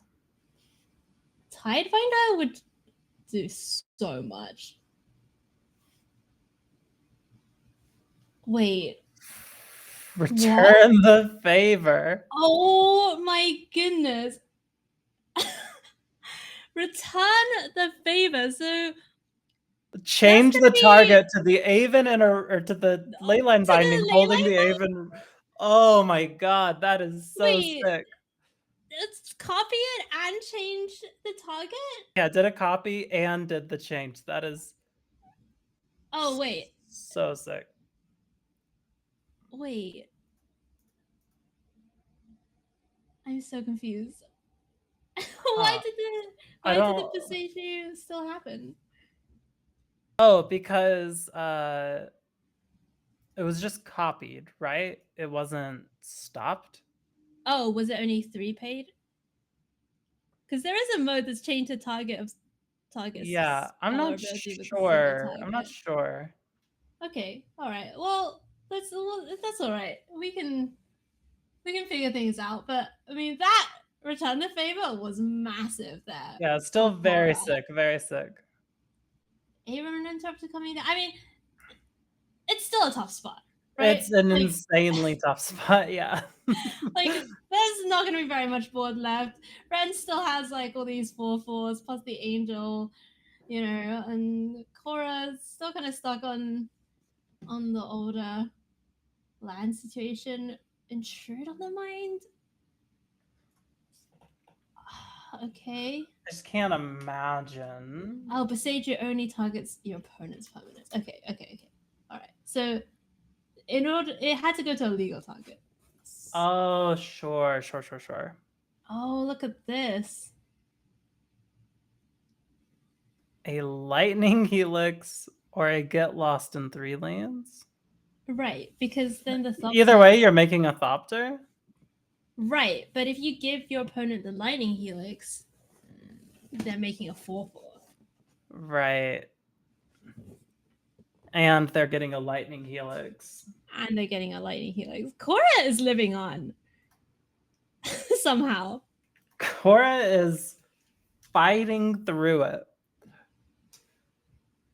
Get lost. You can take out one of these creatures. Then it's gonna be triple chump time. Oh my goodness. Whoa. Well, should have found to find it eventually. Sure. Get lost the angel. That makes a lot of sense. Triple chump. That is heartbreaking. Heartbreaking. And I'm looking at Cora's list, trying to see if there's any other possible like board wipe. no, There's just nothing. There's nothing in here. I can't think of a possible. Even if we cheated and drew like 2 cards, I just don't know how we get out of this. yeah, it's good. I think this game is pretty much locked up here now. Oh, this will do it. Okay, Archangel Rat's gonna just clean things up right now, and that was an epic game 1 from these players. But ultimately, Renz, the patience paying off. Yeah, and that's what we were talking about earlier with like the card quality of the domain ramp deck being so incredibly high. Like we get to this point of the game and drawing an Atraxa's, I mean, obviously an incredible draw, but like so much of your deck is an incredible draw. You know, like so much of your deck just cinches it up. You know, like Atraxa was huge there. Just drawing an Archangel wins the game at any point. It's just really powerful and really shows like why Renz wants to get to that point of the game. I don't know about you, but I'm kind of eyeing up that Elishnorn. The Elishnorn's very interesting. I'm just checking the deck list of this splash deck and seeing how many enter the battlefield abilities. It stops the Aven Interrupter. It stops the Tidebinder. It stops the Bodyguard. That's it, though. I think, unfortunately, probably not quite enough. Yeah, that's really it. I mean, it doubles your things, but Renz is thinking about it though. Yeah, we're seeing something about it. I mean, the thing is, like, you have so many of those effects that even if your opponent has literally none, it's still not an unreasonable card to have around, right? Like, say hello to double ley line triggers. You know, say hello to double Atraxa triggers. Sorry, I could not resist. No, that was great. But you know, whenever your opponent has like a handful of pretty impactful ECB effects, it just makes it feel even stronger. All right, so it's gonna be the 61 card special, I think, there for Renz. Love to see it. Love to see it. This hand, pretty nice. Double herd migration, gonna be able to fix the mana up there, and leyline binding as well as long goodbye early interaction for Renz. Hand seems sick. The only thing that could make it better is getting the other Triome that turns on leyline binding on turn 2. Yes. But Spara's headquarters, I think. Or no, sorry. The opposite of Spara's. Yes, thank you. Yeah. The opposite of Spara's headquarters. Like anyone knows what that means. You got that. Restless Spire. This is a cool card that I have not seen since draft.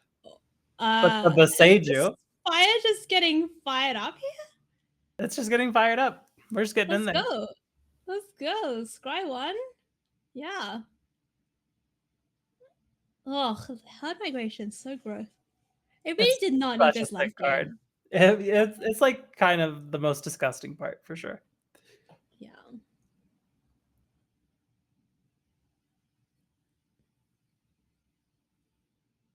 Okay, I mean, we're living in suspense. There it is, the opposite of Spire's headquarters. The opposite of Spire's headquarters. It's here. Wow, this hand is so sick for Renz. Just look at it. I mean, it's just so many goodies here. It's hard to know where to begin. Yeah, as someone who's played a lot of domain ramp, if I had this hand on game 2, I would be so ecstatic. Does Restless Spire have like some sort of evasion? Does it have like ward or something? I think it has first strike. That's it? It just first strike and it scries? Yeah. It is pretty cheap to activate though. That's true, that's true. Renz, just kind of happy to ignore it for now. Doesn't I think it's necessarily totally use fine to ignore. Yeah, I mean, she's gaining 3 life a turn. Yeah. Yeah. 3 life anytime you want it. Yeah. Also, it's just kind of like me up. as long as you're attacking with this Restless Spire, I know that I don't have to be afraid of your scary 3 mana cards. Right. No Cavern of Souls just yet for Ren, so Alishmon's going to be staying back in hand for now.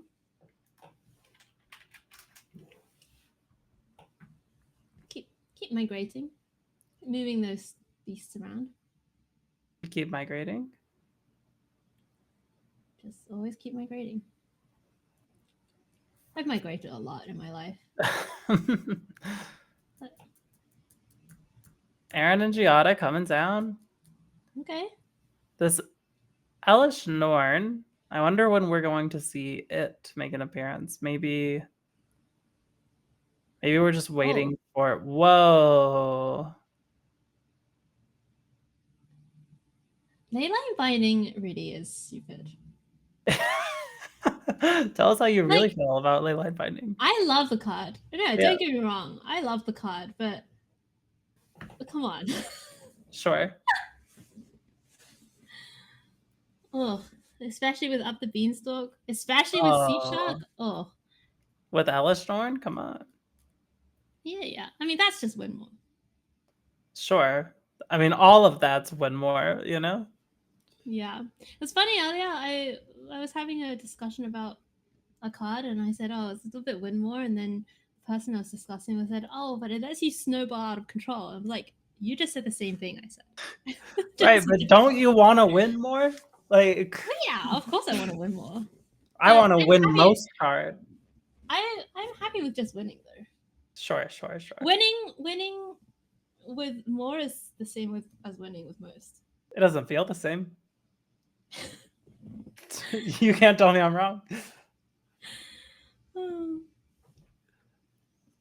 I just have other, I'm just mentally in a good place right now. And, Sure. I don't need to get my kicks from winning more. Sure. Yeah, Ren's playing very respectfully here of Cora's potential cards. Now, we do see Cora returning back to attacking with the Spire, which to me reads as because she has 3 mana up again. There's clearly some 3 mana card, some interactive card that she wants to keep available. Cool. And we'll see if that gets used here. Sea Shark is a problem. I mean, that is definitely something that you have to deal with. This is just going to absolutely dominate the game, if not. It's so disgusting. I love this little freak so much. Especially with cards like Leyline Binding. Oh, baby. This was one of my favorite draft formats of recent times. March of the Multitude. So sweet. March of the Machine, rather. What was March of the Multitude? Was that a card from Guilds of Ravnica?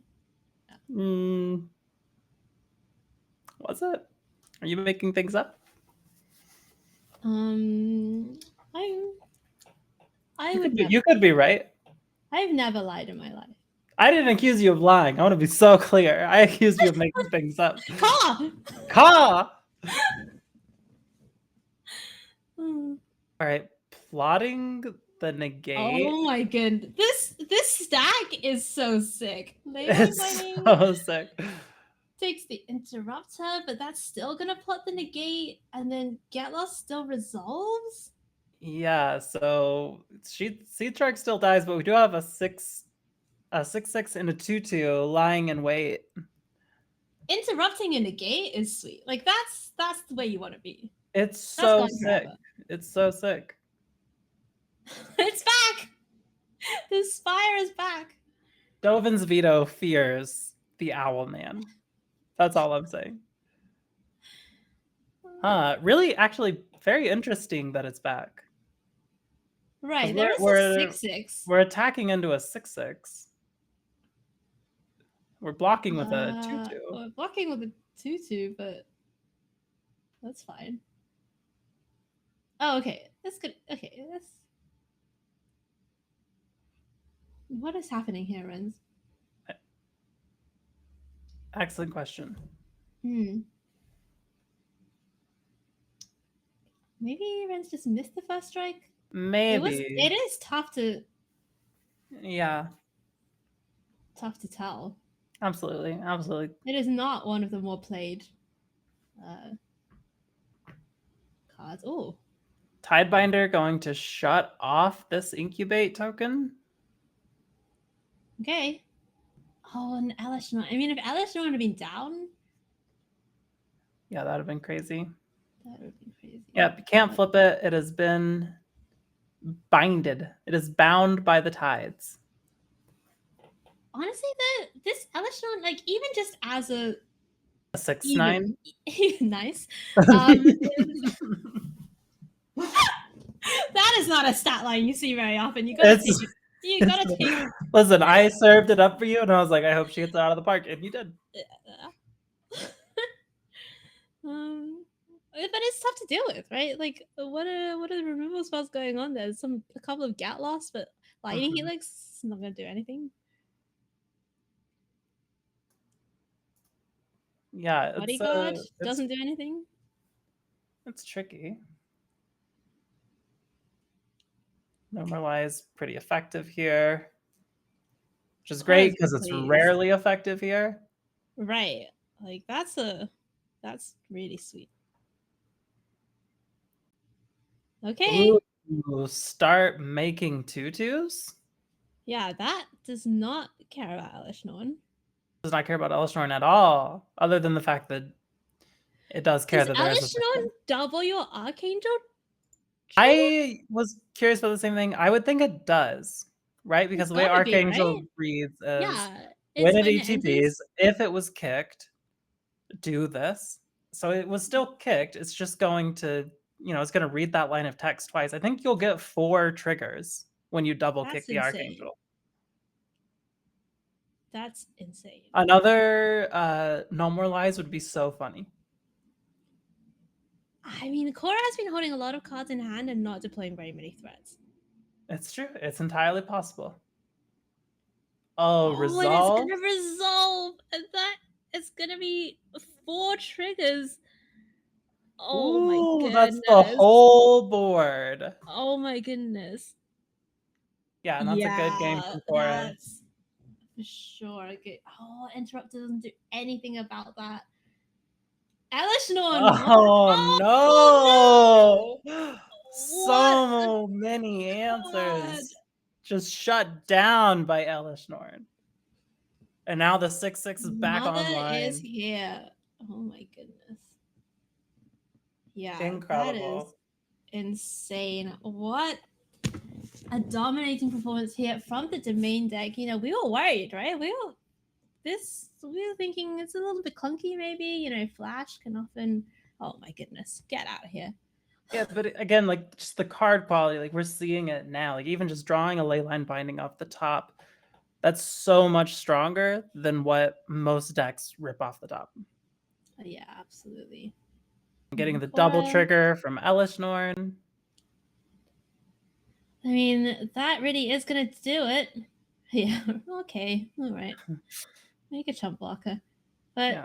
Renz with Domain Ramp is gonna take it down against checkmateCora in 2 games to 0. They were pretty long games, but Domain Ramp showing its power there with those cards. I mean, that Elishnorn is so sweet.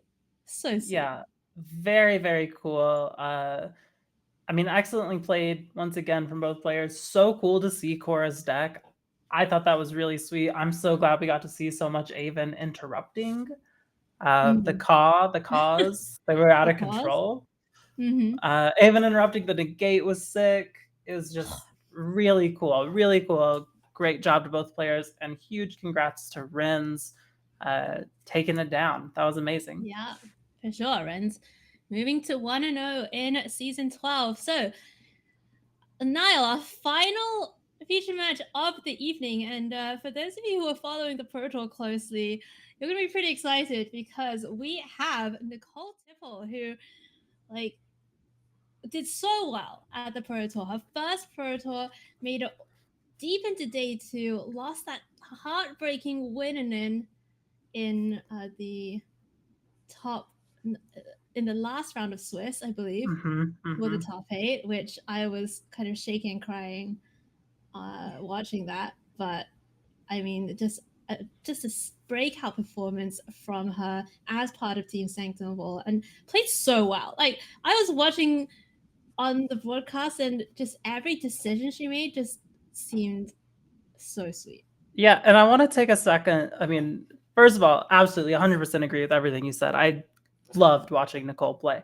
But I think it's also incredible, her story of getting into Magic, which we're seeing here in a way that I think is really funny, where what are you looking forward to this season? And she says, I've never played in the VML, and I'm coming off of some of my first competitive tournaments. For me, for most people, some of my first competitive tournaments, we mean like an RCQ. She means the Pro Tour. That's so sick. That's so sick. Yeah, I mean, it's just some like a cool, like a funny tidbit from the weekend. So VML, the registration for the season was going on like about the same time as the Pro Tour. In fact, I think the registration opened at the same time Pro Tour deck was with you, which was very funny. And then obviously Nicole was doing super well over the weekend, but we also, when we're registering people for the VML, you know, we need them to do stuff, right? We need them to make a website account and get in the Discord. And there's just a message I have saved from my head judge saying, yeah, Nicole Tipple hasn't made her account yet, but I'm going to give her a bit of leeway. Yeah, I think that's fair.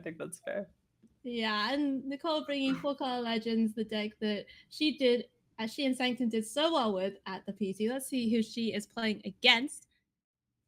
There are no easy matchups in the VML. It is Andrea Smith on Team Analyst, and this is the other hot deck of the PC, which, by the way, also was invented by a member of Sanctum of All, CFD Sug, with the breakout Analyst deck at Chicago a few months ago. And I love this deck, personally. And I love the way it's evolved into this World Soul's Rage, Virtue of Strength kind of pile. Yeah, I love that a deck like this can exist in the standard format. I think it's so cool and so interesting. I love the origins of the deck. I think it's a nightmare on digital clients. There's just no getting around that. It's Trigger City, but you know, so is Slogurk. So I think our competitors are gonna have a great time playing these trigger heavy decks on their digital clients, and I'm excited to see it go down. All right, well, let's go have a look at the action. But I mean, this deck is also tough to play in paper. Yeah, I think it's a little bit of a nightmare to play everywhere, to be honest. Yeah, the first time I watched this deck in action, and CFD just had like 3 piles of graveyard and a handwritten spreadsheet next to them, I was like, wow. Yeah, I it's don't understand what's going on, but I love it. This it's a hat lot. is nice though from Slogurk. Yeah, Relic of it's Legends is just gonna do so quite much. nice. Relic of Legends does so much work. It is incredible what this card is able to do for the deck. Yeah, especially the synergies with Rona, where you get to kind of untap Rona every time you play a thing, and then you can tap up a mana again. It's so sweet.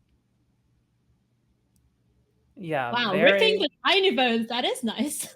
Yeah, I mean, great card. A card that I know Nicole really loves, and I think she named this deck. Let me double check. Tiny skeletons with cowboy hats. So Oh, clearly, between that, the sleeves, the avatar, there is an affinity for. oh, I didn't even realize. But there is only one copy of Tiny Bones, by the way. It's true. I'm honestly surprised she doesn't have the Tiny Bones avatar, like the little companion on the left there. Oh, you're right. Come on, Nicole. Come on, what are you doing? What are you doing? Just playing. What are you doing? Playing Pro Tours? Just playing some of her first competitive. Yeah, just baby's first comp event. Baby's first. The MTG Pro Tour. Oh. Yeah, so there's a lot of options here. The Slogurk can come down. Relic of Legends, that's available as well. Honest Bratstein, incredible addition to this deck. The build of 4-color Legends that Sanctum put together is just so sweet. It just works very clean. so well. It's very clean. Right, and like we've seen a lot of variations on this archetype for a while now, but really I think this time it really does feel like, okay, this is being perfected. But Andrea has the Analyst, has the Nissa with that Lotus Cobra effect, plus the fetch land. We're getting into dangerous territory here. Yeah, I mean, both of these decks have the potential to really like pop off. Oof. And we're kind of... Oh, that's huge. I mean, this is the way to stop Nicole's deck from really getting to pop off. Yeah, Boseiju getting the Relic of Legends. I mean, Nicole does get a land out of it, but Relic really is one of those key cards. And Andrea gets to mill some cards with Analyst. Find the Memory Deluge. I don't think there were any lands though in that mill pile, which is a little unfortunate. That is a little unfortunate. Not the full pop off that this sort of deck can have, but still definitely in a very, very strong position against Nicole here. For sure, and there were at least 3 lands available, I think. Yeah, losing out on the Relic really makes this a lot more awkward. Right, there's no white mana for the Elastial Core. But we'll see. There's still plenty of play to be had. Boseiju is available for Nicole, and with Slogurk down, of course, every channel land just gains so much more value. Yeah, that's true. But right now, what do you even Boseiju? Right. There isn't even a target. No. I guess a Virtue if it comes down. A Virtue if it comes down, you're so thrilled. Right. You say, thank you, bless you for giving me this beautiful Boseiju target. But Analyst, I mean, this is kind of where this deck is going to start going crazy. Look at all those triggers. Analyst is going to put, I think that was 4 cards onto the battlefield, 4 lands. 3 of them are going to sacrifice themselves to get 3 more lands, and that's going to be 3 more Nissa triggers. This deck is so crazy. It's so crazy that you're able to do this in Standard. Right, and there's Welzel's Rage in hand as well, so Andrea could potentially keep going here. Mm-hmm. Yeah, I mean, it can really like spiral out of control like this. Right. Oh, and there's an analyst. We just keep the train going. Analyst is gonna mill 2 lands. Oh, this might be Jeez. lethal. It might be lethal this turn. It might be lethal this turn. That's so crazy. Let's see what needs to happen for it to be lethal. Well, okay, so Andrea would have to use the Virtue. Well, there's maybe some line with Wellsell's Rage, X10, Virtue at back. Question mark, question mark, question mark, profit.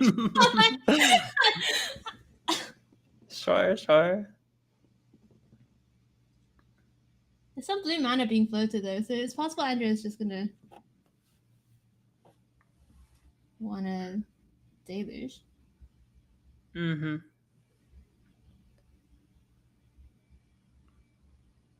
Okay, it looks like we are seeing the Virtue come down. Okay. That is a Besage target, but yeah, but you can just tap the lands in response. Yeah. Right. Yeah. That's a lot of mana, I think. It's a lot of mana. And Rage. So there's still another 6 mana available to Andrea. And it makes me laugh so much, these cards like Virtue of Strength, because a lot of the time you look at these big mythics and you think, okay, this is not intended. yeah, right. This is meant for the commander players. But here we are. Here we are. Okay. Nicole's gonna use that Besage now. Force Andrea to float the mana, so there's 7 mana floating. Wellsell's Rage is gonna take out the Slogurk, and yeah, really really smart of Andrea there to make sure to set the World Soul's Rage to 4. You know, play around something like Besage. Yeah, now this Nissa gets to make a ton more mana. There's 4 more fetch lands. Andrea's going up to 34. But there's not another Rage right now. So Andrea is going to have to use this Memory Deluge. Yeah, and it looks like there's no more basics either. Right. So we popped off, but there's an end to it. There's an end to how far you can spiral out of control. There is a limit. The limit does exist. The limit does exist, contrary to popular belief. Oh, I don't think that's necessarily what Andrea was looking for.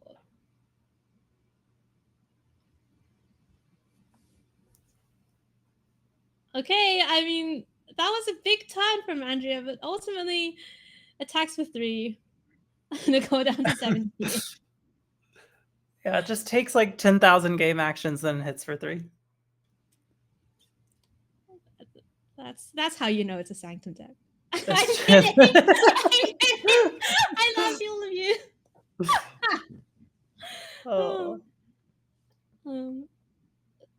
What can Honest Rusty do here?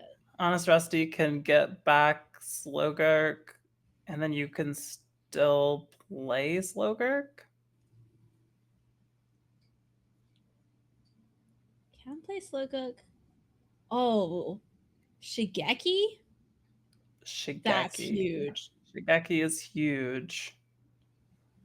Okay, so let's work this out. Andrea has 12, 16, 17 lands. So Shigeki can get what? Yeah, Andrea has a draft deck full of a whole draft deck's mana base on her board at the moment. It's like what, turn 6? It's turn 6. And Shigeki can get back Virtue, I believe, is in the graveyard. Yeah. Plus Analyst, plus World Soul's Rage, at least. Oh, jeez. I know, right? Okay, it's gonna be X3. Yep. Rage, rage, virtue. Wow, I thought you were gonna go. Thought it was gonna be rage, rage against the dying of the light.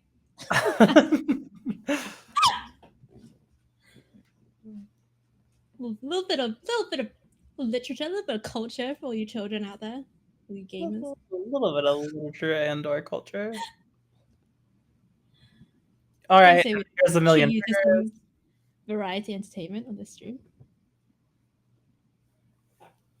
All the Nissas you could ever hope for. All the Nisses that are legal to put in your deck. All the Nissas that you can legally have in your deck are in Andrea's hand. So if you're wondering where yours are, that's where they are. Yeah, everyone's Nisses. They're all in Andrea's hand. Okay, and this still 4 mana floating. Yeah, Perfect good for a deluge. And Andrea, you know what she can also do? Attack for 3. Yeah, classic. Classic. Nissa beats. So much. I love this so much. Discards a Nissa to hand size. I mean, this is where you want to be. That is where you want to be. Okay, so yeah, all right, pass it back. This is proving I'm not doing a lot. I love that in these two crazy combo decks, Nissa beats is taking us there. I love Nicole just activating the moles. Like you gotta keep yourself. You gotta keep yourself just, entertained. Looking like, where are my game actions?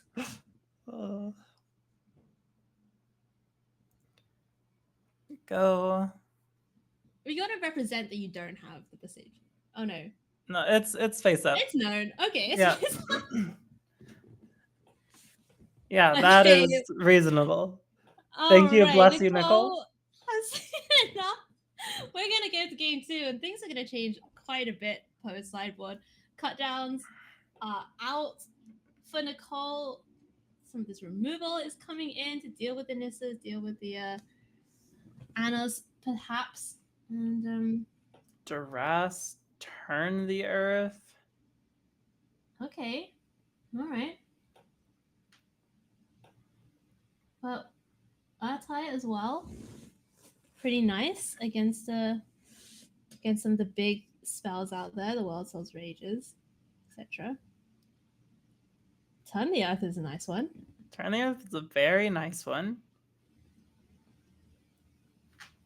Very good against targeted graveyard hate. Very good against getting stuff back from your opponent, getting stuff back from their yard. Okay, and now let's see what Talia did. Also, turning the earth. Love it. Oh, one of the Nissas getting shaved. 2 of the Analysts. Okay, so sliding out of the combo aspect a little bit. Is that Doppelgang coming in? No. No. Okay, not playing the Sky Turtle. The Sky Turtle. Love Sky Turtle. Mm-hmm. Love turning the earth. Love turning the earth. Love turtling the skies. You know what they say? Someone, you always got to turn the other earth. It's true. That's what they say. Yeah, you got to turn the other earth. You got to turn the other. I may have not eaten since breakfast. Yeah. I don't know if you can tell. Oh, I had no idea. I had no idea, Haiyue. These hands are sweet though. I thought turn the other earth was one of your more salient points. You really, yeah. Wow. I see. No, these are some hands though. Oh, that's sweet. You see some turn the earth action? I'm ready. I'm ready to turn the other earth. And Nicole's hand, I mean, Inti, Slogurk, Urtai. It's Yeah. the terrible trio. Yeah, Andrea making really tough choices here on what to put on the bottom of the deck for the mulligan. It's going to be one of the hideouts. All right. Have ready courtyard. And he's starting out with a mountain. You know what's great about this analyst deck as well? Very easy on the wild cards. True. Yeah, great point. Great point. Budget Pro Tour deck? Budget Pro Tour deck? Fires of Victory, love taking care of that Inti early. That is one of the pieces of this deck that can really just run away with it quickly. For sure. Nicole can just get Slogurk down here. Plaza of Heroes is a nice find, but there's always a little bit of risk of just playing out the Slogurk with no protection. Yeah, it definitely feels a bit scary, but if she is able to untap with it, she's in a really nice position. Attracts us fall out the sideboard for Andrea. This is sorcery that destroys artifacts, battles, enchantments, or creatures with flying.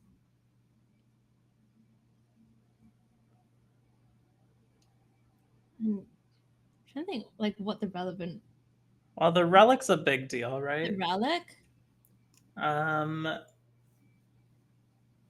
Not sure what else. Not sure what else is. Right. Yeah, I That's think the it's big just the problem there. relic. Maybe Aclazards. Yeah, maybe.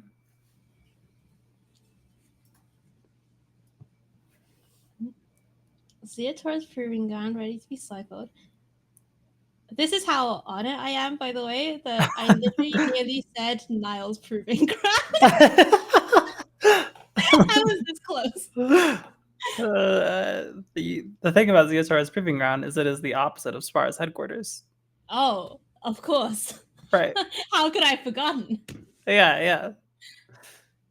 That's the thing people are afraid to tell you. That's what they're afraid to talk about. Why would you say something so controversial? Yes. Oh, that's you getting back a land? Getting back a hideout. Get to talk on Numa here. Okay, I mean, this is how the Slogurk deck starts doing things. Turn the Earth is available. Oh, say goodbye, Inti. Goodbye, Inti. But hello, Slogurk. It's alright. Not too bad. Could be worse. Could have been nothing. Could have been nothing. Slogurk gets a couple of counters. And Urtai is now ready to do some fun things. Oh, this is nice though. Respecting the analyst. Yeah, respecting the analyst big time. Really like that from Nicole. Just we're seeing such a different game than we saw game 1. Here is Nissa though. Here is Nissa. Hello, Nissa. There's no removal for Nissa just yet, but Urtai does do a good job. And getting that third counter on Slogurk is going to be sweet here for Nicole. Absolutely. Believe there is not quite enough mana to Analyst and Sag Analyst. There's just one left, right? I think that's right. I think it's just the 1 mana.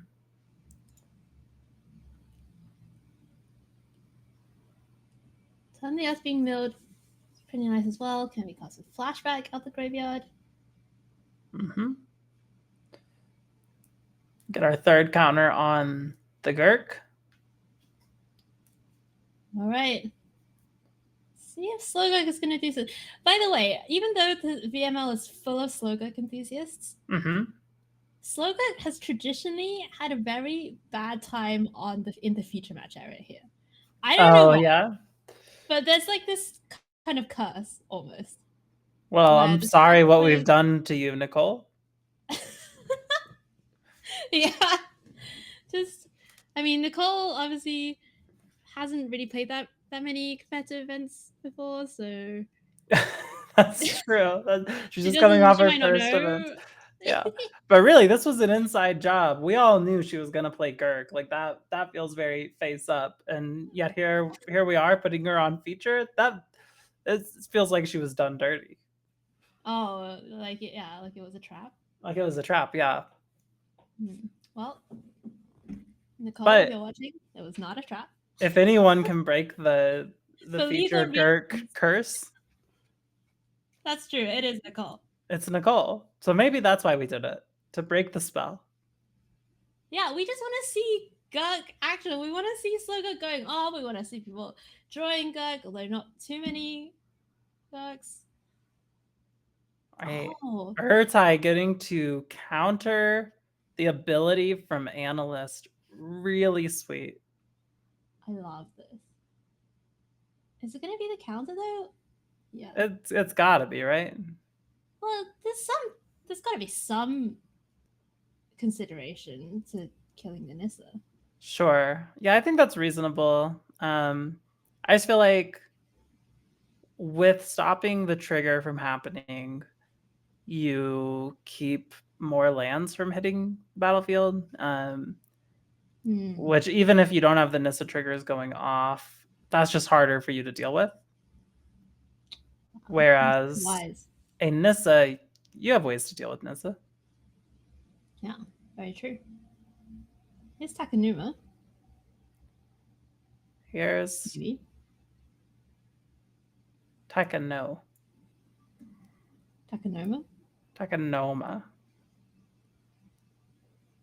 Right, getting him for 9 here. That's a lot. I mean, Andrea's down to just 4 life. Really needs to like pop off next turn. Yeah, I mean, the Analyst deck can gain a lot of life, right? Like, absolutely, absolutely. A lot. Wow. Is Nicole thinking about using Slogurk to save these lands? I love it. This is so sweet. Yeah, that is very sick. Into another Slogurk. Okay. I just need Nicole for my own sanity to not draw too many Slogurks because I know. I've done that road before. Been hurt before. Yeah. Been hurt before. But I mean, now that Nicole has a bunch of these channel lands in hand and multiple Slogurks going, this is the point at which it starts to feel like the advantages are just piling up, and there's at some point there's just almost nothing you can do, right? Like the infinite flexibility that you get with these channel lands, Slogurk, pretty insane. Yeah, the channel lands, really, it cannot be overstated how strong they are. Can't be countered a lot of the time. Well, we are seeing more and more ways to counter the triggered abilities. Caw! Oh wait, no, wrong one. No caw, no caw. No caw. Here's what you presumably is going to be getting Analyst. Okay. Oh, is Andrea going to put that back here? How many lands are in the graveyard? Impossible to say. 1, 2, 3, 4, 5, 6, 7. Oh my goodness, it was impossible to say. There's 14 triggers on the stack. I think some amount of them are lands, so I think probably like 7. Oh my goodness. Right. 6 or 7. And a bunch of them are going to gain life as well. Yeah, so we got like what, 6 life gain triggers here. We're making a ton of mana. There is an ill-timed explosion in hand. Okay. Ill-timed explosion is bad news for Nicole Tipple fans out there. Mm-hmm.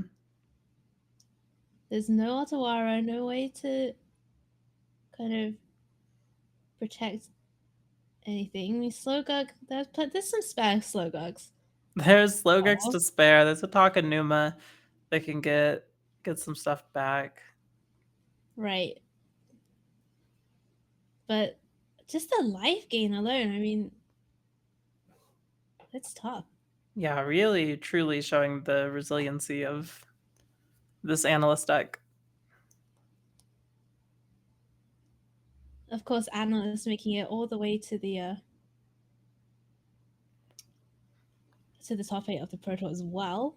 In that epic quarterfinals feature match featuring Sean Goddard, Beekeeper, the loveliest players. And it was impressive there, but yeah, very. When you see this deck in action, like when you actually, and also when you actually play it, it's just so good at dealing with situations. Despite the fact that it looks just like a combo deck that has a bunch of tap lands in it. Yeah. Very lucky for Nicole here to have a single target that Boseiju can hit. Right. Which was, I think, Andrea's Boseiju? Yes.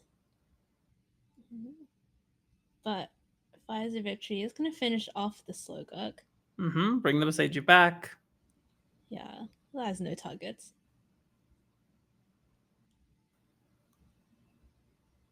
Oh, no, Turn the Earth will stop that from getting returned to hand. So. Oh, okay. All right. So Nicole, board state has been reset. Andrea back up at 13. Has a Nissa in hand. Has a 2-mana green spell in hand. It might be an Analyst. We'll find out. Yeah, no and big threat just yet. No big threat just yet, but a lot of land on the board. These deluges. I mean, it feels like Nicole needs to really get a board established, which is proven tough to do against this deck. And I mean, we do see another ill-timed explosion in Andrea's hand. Oh, and the Fires of Victory now. Oh. That's you coming down. So Andrea's like essentially infinite mana. Yeah, like an unreasonable amount of mana. Oh my goodness. But that now doesn't, now it's basically infinite. Does that triple? Triple. Great question. Produces 3 times. I think so, right? Like isn't it replacement? I don't know. Judge? Okay, we think it's 9x. So now Andrea's actually infinite. I've decided. I'm calling it. Like my brain. Yeah, it was. She just tapped in Mountain for 9 mana. Yeah. Okay. All right. Yeah. Oh, Nicole. About to say the good game. There's no Wurzel's Rage though. I mean, is there Wurzel's Rage in the graveyard? If there is one, then I don't think Andrea's seen one though. No, I don't think so.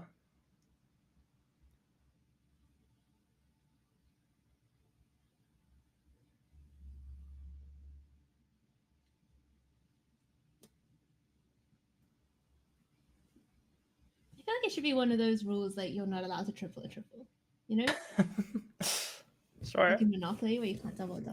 Is that Monopoly? Don't quote me on that. But here is the Wurzel's Rage. And with the triple, looks like that is going to be plenty. Nicole is at 19 life, but that doesn't seem very healthy. It's going to be approximately X equals 1 million. Approximately, yeah.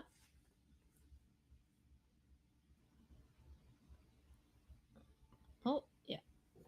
X is going to be equal 22. Let's have a Takanuma. Sure, as a treat. Bro the Gurk. Not going to be very helpful. And Nicole Tipple is going to go down to Team Analyst in the hands of Andrea Smith.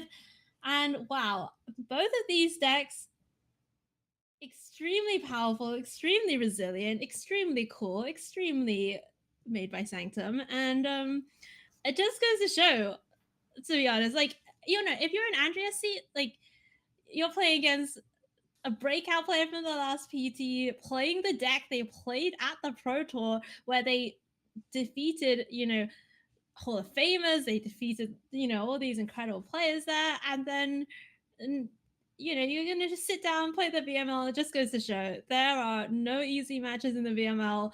It is a tough journey. Even if you're doing well, even if you're a pro level player, it's hard to win just one match. It's hard, and you have to do that week in, week out for 7 weeks just to make the playoffs to get yourself in contention. So just great stuff there from both players.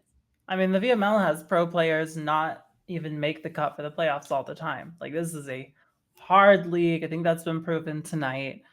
What a match between Nicole and Andrea here. Really, like, as we said during the match, shows the resiliency of this Analyst deck. You know, there were multiple times where things looked a little dire, but just like one turn of popping off is kind of enough to restabilize, get back in control of the game. And it's so hard to reestablish that ground if you're up against the Analyst deck once they're able to sort of do their thing. I mean, I think Nicole played it expertly. Just didn't line up. It just didn't line up. And are we gonna call this Slogurk curse broken?